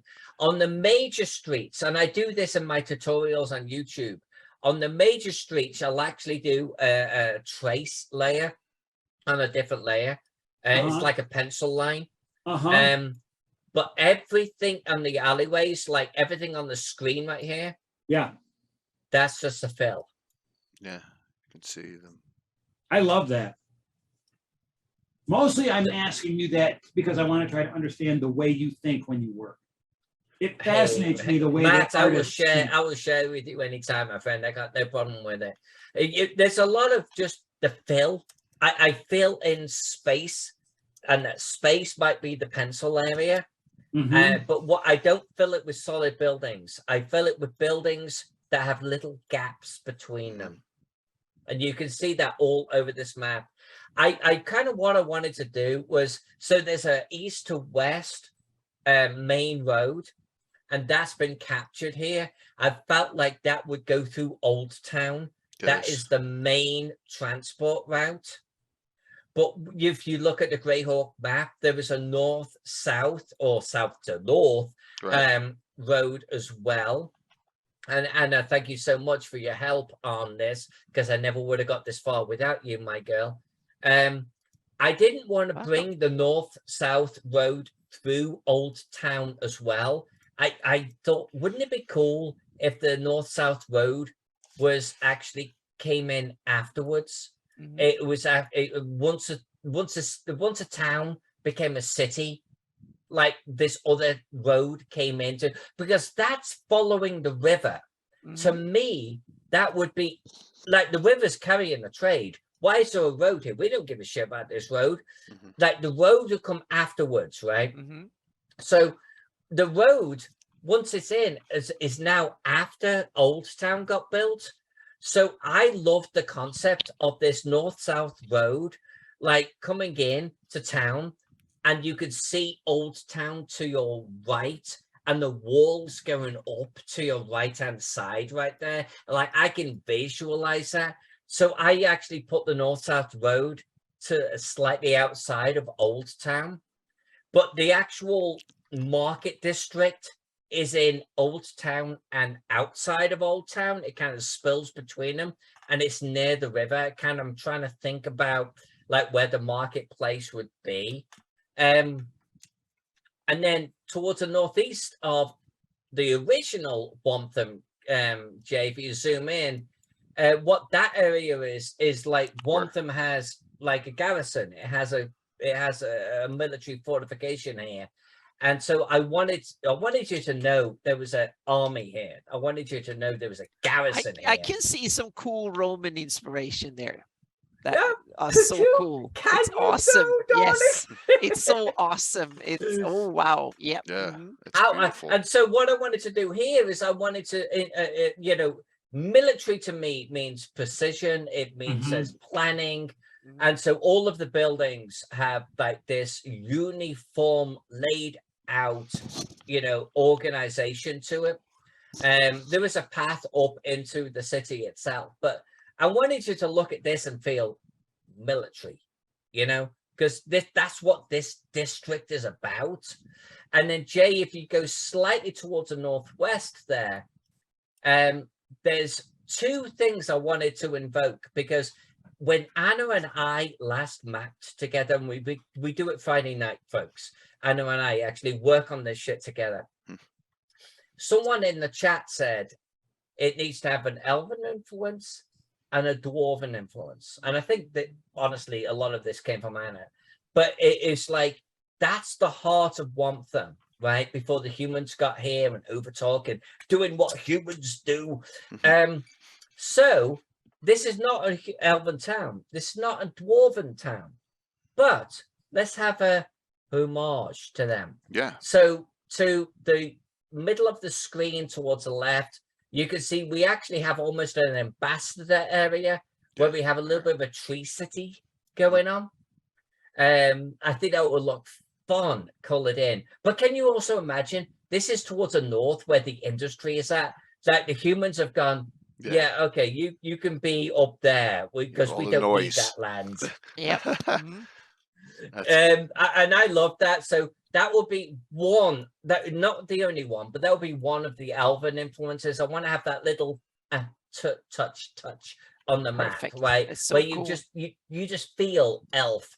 And then to the right of Jay's screen right there, I've got that little dwarven area.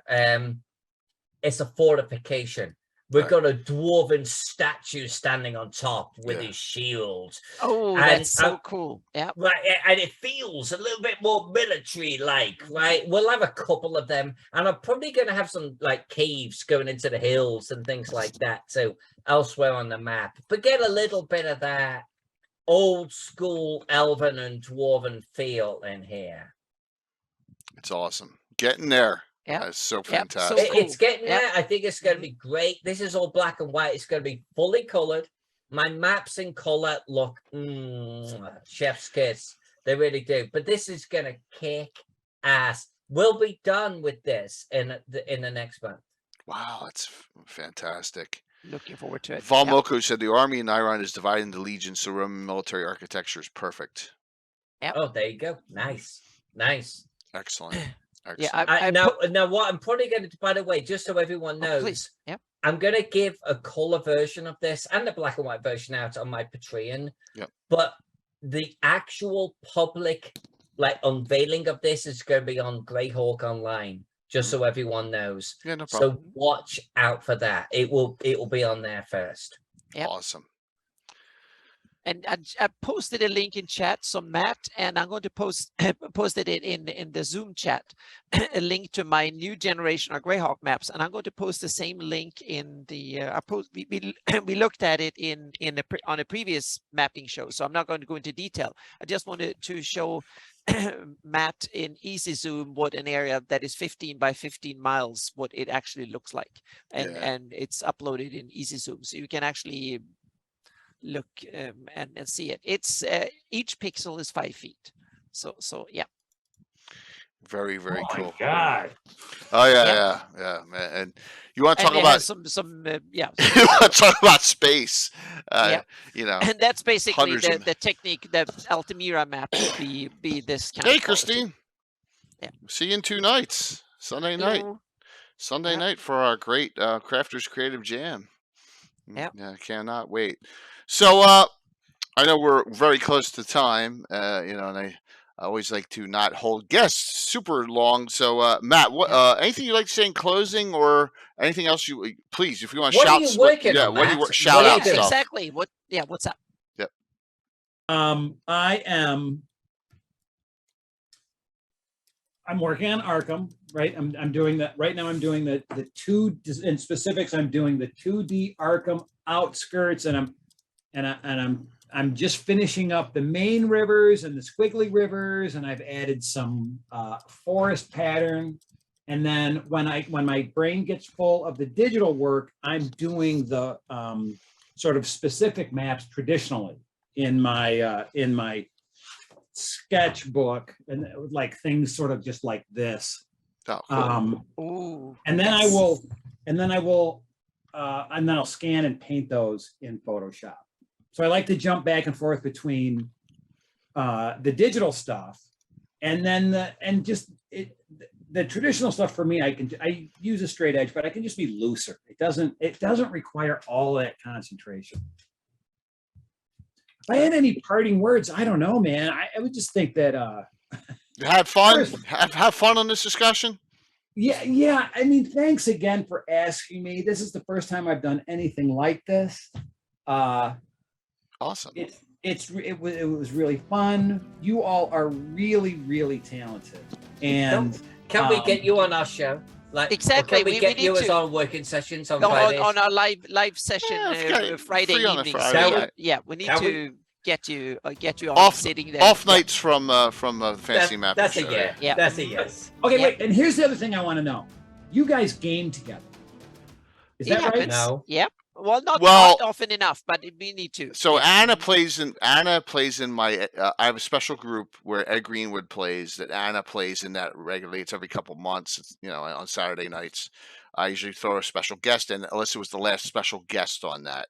Mhm. She played in it, and then I have my regular group on Thursdays. But yet the whole community's intertwined, which is the great thing. Yeah. Which is a great thing. Yeah. Yeah. Yeah, it's a great absolutely. thing. So, but please, I was gonna throw my email out. please. I don't know. I haven't been able to figure out any of the technology of this. So if anybody wants to get a hold of me, please feel free. I'm Matt, M-A-T-T, at chaosium.com. Easy. It's great to just talk and communicate and fantasy cartographers. I'll speak of other fantasy cartographers are a really fun bunch of people. And my experience is that the people that I have worked with, met, and talked with are really incredible folks and really open to helping other people learn. So, Alyssa has helped me with various things, and Glenn has helped me in various ways. And just, there's some really talented, really friendly people in the fantasy cartography community. Yep. That's true. We That's try. very true. Yep. Well, I haven't helped Matt at all because he was already way more skilled than me. So That's not true. with That's that not said, true. You know how you helped me? You led that whole Chaosium Con event thing we did. What did we do? That we did a panel with Mike Mason, and it was freaking awesome. And you were the host, No. not me. Okay, so Alyssa was there, and Mike Mason, who was my boss, is there. And I'm sitting in the middle, and I had one question: what makes a map good? And then the rest of it, I just sat there terrified.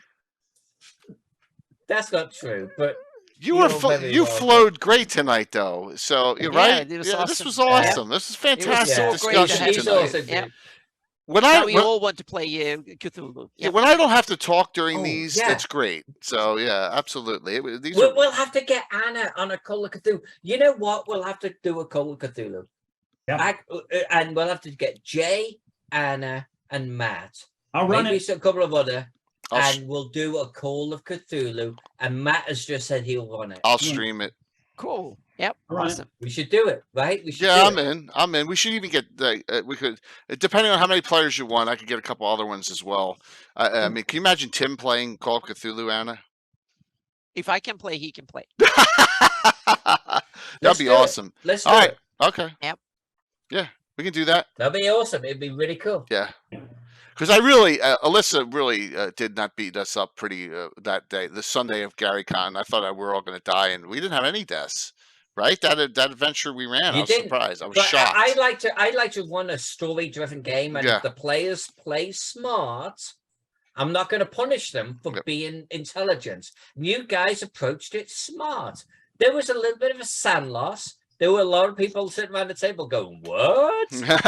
But you won fair and square. You did good. You beat the game. I killed a guy who was on the John, so I felt. Yes, yes, I you did. felt. Yes, On the yes. turlet. Yeah. Yeah. And So, so, Matt, this was Roman. a Cthulhu Invictus. It was Roman based, and there was a couple of yeah, it was funny. henchmen that were gladiators, and the party poisoned them, so they had to go to the John real quick. And so you've got one like doing their business in the bushes, you got one doing their business in the lavatory over there, and the party took them out. I'm like, you know what? These guys are thinking smart, They did. Despicable. Yeah. And the roles will back them up. I'm like, these guys are heroes. They're doing good. I've got no complaints. So yeah, let's do a game on the channel. Yeah, It's absolutely. fantastic. I think that'll be Yep. huge. Yeah, I love that idea, and we'll all coordinate and figure out a date and time that works for I love it. everyone. I And, love it. limit the time frame, and boom, and just Yep. so that that's awesome. I don't have a real life group right now, Jay. Like we need my to group get you in. dissolved, so I'm down with playing anytime. Okay, all right. I'll work it out. I have wife aggro too. I gotta. I'm streaming 4 to 5 times a week as it is. 4 or 5. Now you're up to 6. Well, actually, it's 5. Yeah. So next week with the Ed Greenwood game, August is pretty clear. So we'll look at the time in August. Absolutely. Let's do it. I'm clear, pretty clear. I'm excited already. Awesome. That's fantastic. So shout outs, Alyssa. What else is going on? So from the I've got the loot map. I'm wrapping up the gaslight for Chaosium map. on the poster size of that, and want them, want them grow, please. Want them in Greyhawk, for heaven's sake.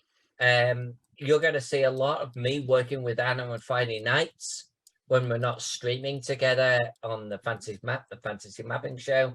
You'll get to see other videos actually on my YouTube channel, and you'll get to see lots of behind the scenes on my Patreon.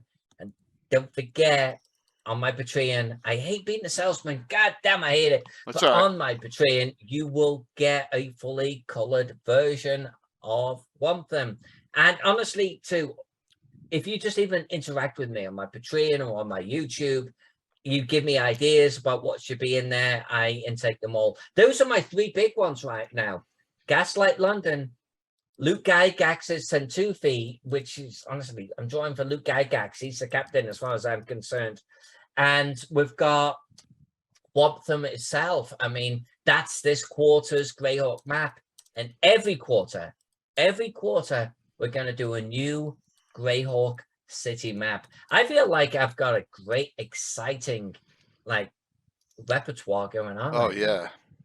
Do you have the next Greyhawk City picked out? No, because it's given to me. It's like, here, do that one next. I'm like, okay, I got it. Nice. So that's how it works for me. I don't know what my next assignment is, but I guarantee it's going to be a fun one. I guarantee I will take it. I will talk to Anna.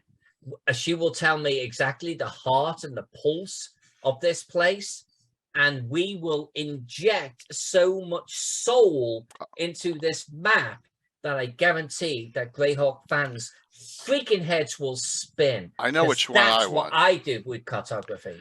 I know which one. I'm not talking Altamira because that's a separate project, but I know which one I want. Which one? I'll show you.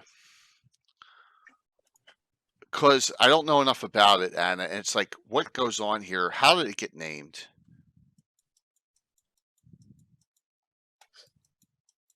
Oh, blue. Oh, sweet. That's Yeah, what I can tell the what we know, because we know not much about it.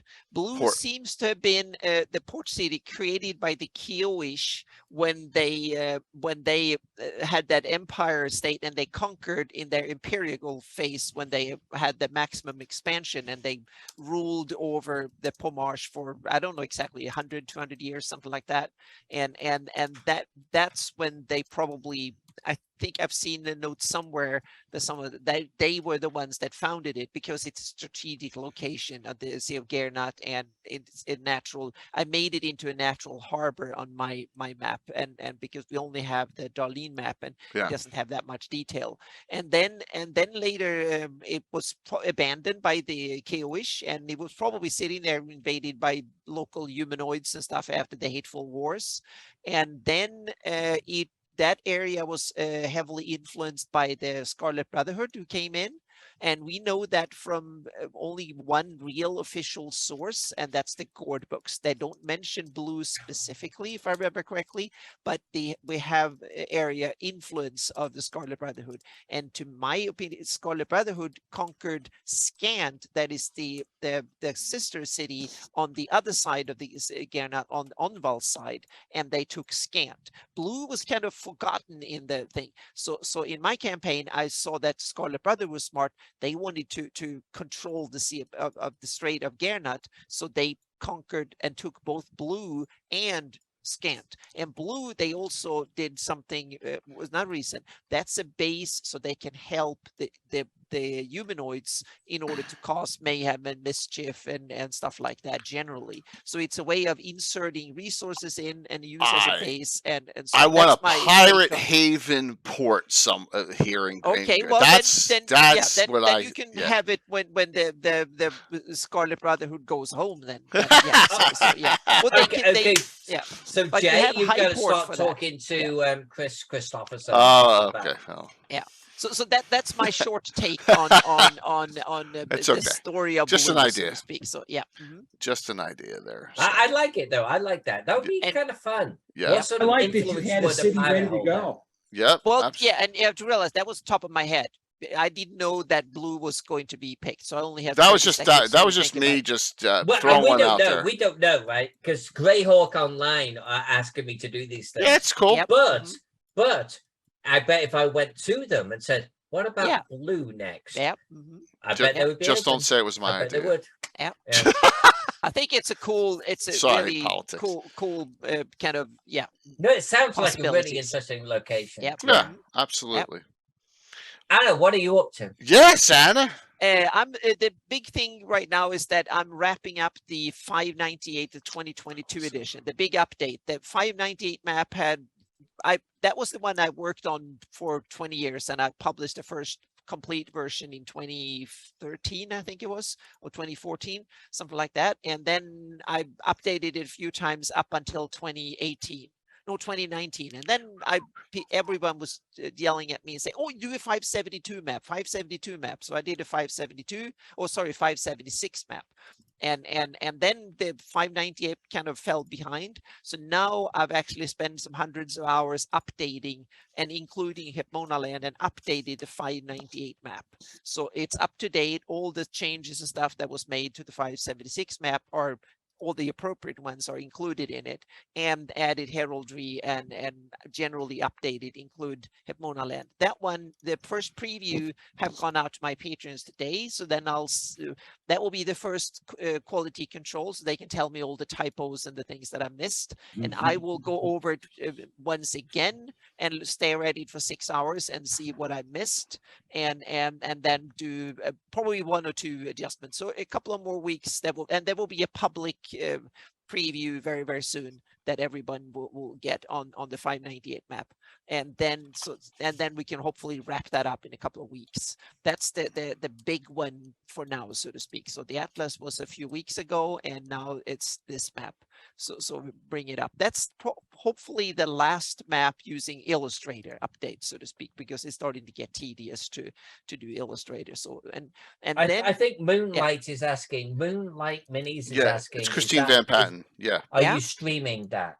That will be on when we do mapping live shows on Friday and stuff. Are we going to do that together? Oh yeah, so then I'll then Okay. I will do some the final wrap ups and stuff on that. Nice. There's I need to put in the last credits, so all my patrons who pledged high enough will get their names on it and stuff like that. So that's the final thing that goes in there. So if you want your name on the map, you can pledge me $3 a month or more. Then you will get your name on the map. So yep. So there's still a chance. So Moonlight, the answer is yes. It's being streamed. Yep. $3. You get your name in history. Yep. Yes. Or Anna has a great thing with the annual fee too, which cuts you a little break you can do an annual too if you want to. And after that, then it will be a bunch of smaller. Altamira will be the big thing for the next couple of months, the big project. That means that on the Greyhawk side of things, well, on my Patreon and kind of directly for the fan content, so to speak, will be I will convert the vector heraldry into little SVG files. So they will be available at SVG. So all the heraldry on the map plus all the 400 something heraldry will be converted into little tiny SVGs that you can scale up and down and put on whatever you want, so to speak. Really nifty little files. That's coming. And I will also give I'm going to start taking content from my campaign, and there will be an audit overview with the map and buildings and stuff like that.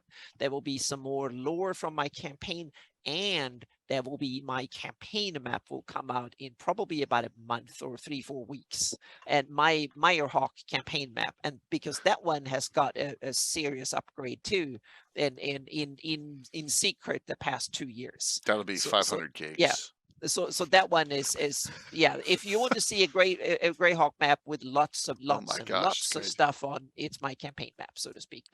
And then I will tell my patrons and stuff a little bit about the background, what's going on in my Greyhawk campaign, both on the big picture, and then there will be some small picture. There will be the Dragonhide caves will be presented later on in a few weeks with dungeon maps, and it's like a mega dungeon and there will be some unique monsters coming with it, and some backstories, awesome. more heraldry, and cool stuff. So yeah, so there's a bunch of stuff coming that way. Sorry, Anna. And the heraldry compendium is I will start work on it. And first, you guys, all my patrons, have to decide what format we should do. So I will suggest some ideas and some layout proposals and stuff, because that's something I want to come out this fall. A heraldry compendium with 400 or so shields of Greyhawk, poster map, PDF, See, that's an awesome things, idea. or something like that. Yeah. So that's coming this fall. That's why I wanted to do all these cool shields in order to do some herald, and then look into merch for this, meaning some coffee mugs, some T-shirts with some heraldry on it, or something. Always gotta have the So merch. that's right. Yep. So that's something to look Yep. into. Gotta have We're that. gonna do it. Yep. Or right here. Jay, what we got? We've got drawings to do, and what's coming up next? Yeah. and Sunday. GS yeah. Sorry. Please go on. It's Yeah. okay. Sunday, Yeah, Sunday. Mhm. We continue with crafting, and we continue with the artistes, which is awesome. And we're going to have on Gavin, our Sunday Night Talk Show, a Crafters Creative Jam. And I'm just going to, once again, because I'm talentless when it comes to this, I'm gonna get the guests as wide, and they're all going to be crafting. We got Moonlight Minis, Christine Van Patten on. She sculpts for Reaper and does a lot of her own custom sculpt work. Mike Disney, great painter. Jeremy from Gamescape 3D. Unbelievable company. You've seen all the 3D prints on my table. They're responsible for a lot of them. Darling Creepshow, she's another great painter, and my buddy Bill the Master Crafter, who puts all the terrain together. A lot of scratch builds, and they're just going to be crafting. We're going to have topics, and we're just going to have a jam session with it, and that'll be a fun thing. That is Sunday next week. I only got highlights of 2 things. So, does everyone have this yet? Slaying the Dragon. I have it. A Secret History of Dungeons and Dragons by Ben Riggs. Okay, so hey John, you make it home? That was John at Blue Box. Hopefully you made it home there safe. John was here. That's why we had a stream this morning, because Blue Box RPG was in the house and played last night here. All right, so Casey got Ben Riggs to come on the show Wednesday to talk about his book. So Ben Riggs will be on Wednesday night. Super cool. Talking about Slaying the Dragon. He's done a lot of posts on Twitter about it, and good to hear, John. I really am appreciative of you coming last night and today. It was a blast. Also picking up breakfast this morning. That was really nice of you. So I'm excited about this discussion. It's kind of about the fall of TSR, but okay. So it's a good book. It's getting really good reviews, and it's really going to be a nice discussion. And then we'll have our normal. Oh my God, my brain just shut off. We'll have a normal Sunday the week after. We'll have a normal Thursday night game. I haven't even prepped that, but then the big one is next Saturday night. I got a great group, Saturday Night Special. Ed Greenwood, Anna's on here, Tony Winslow Brill, the legendary Eric Boyd, Eric Menke, and special guest Mark Meir, voice actor who does a lot of stuff, like he's on Mass Effect, Baldur's Gate. He's done a lot of voiceover work. And he's the special guest this time in Adventures Depths of Terror.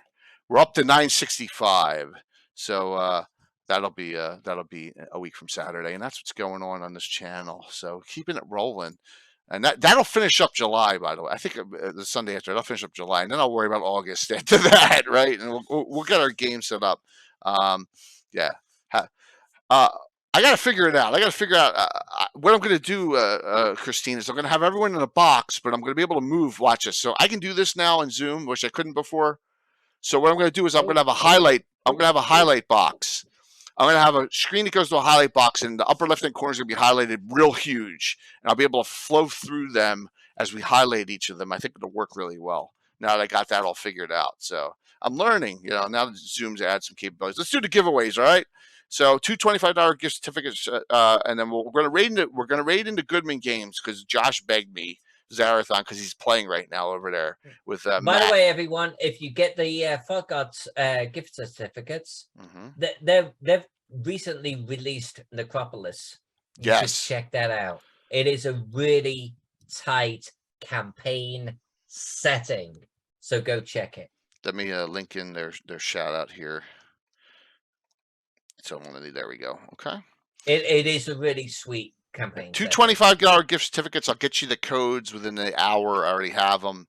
So here we go. Winner. First winner. Wayne. Whoa. Dan Weirdo. Grats. Thank you for all the gift subs too. Cool. And Yeah. comma. Grats. Yeah. Yes, Kama gave us the giveaway for the computer game on Sunday too for awesome. Strike Commander. Thank So you. awesome, everyone!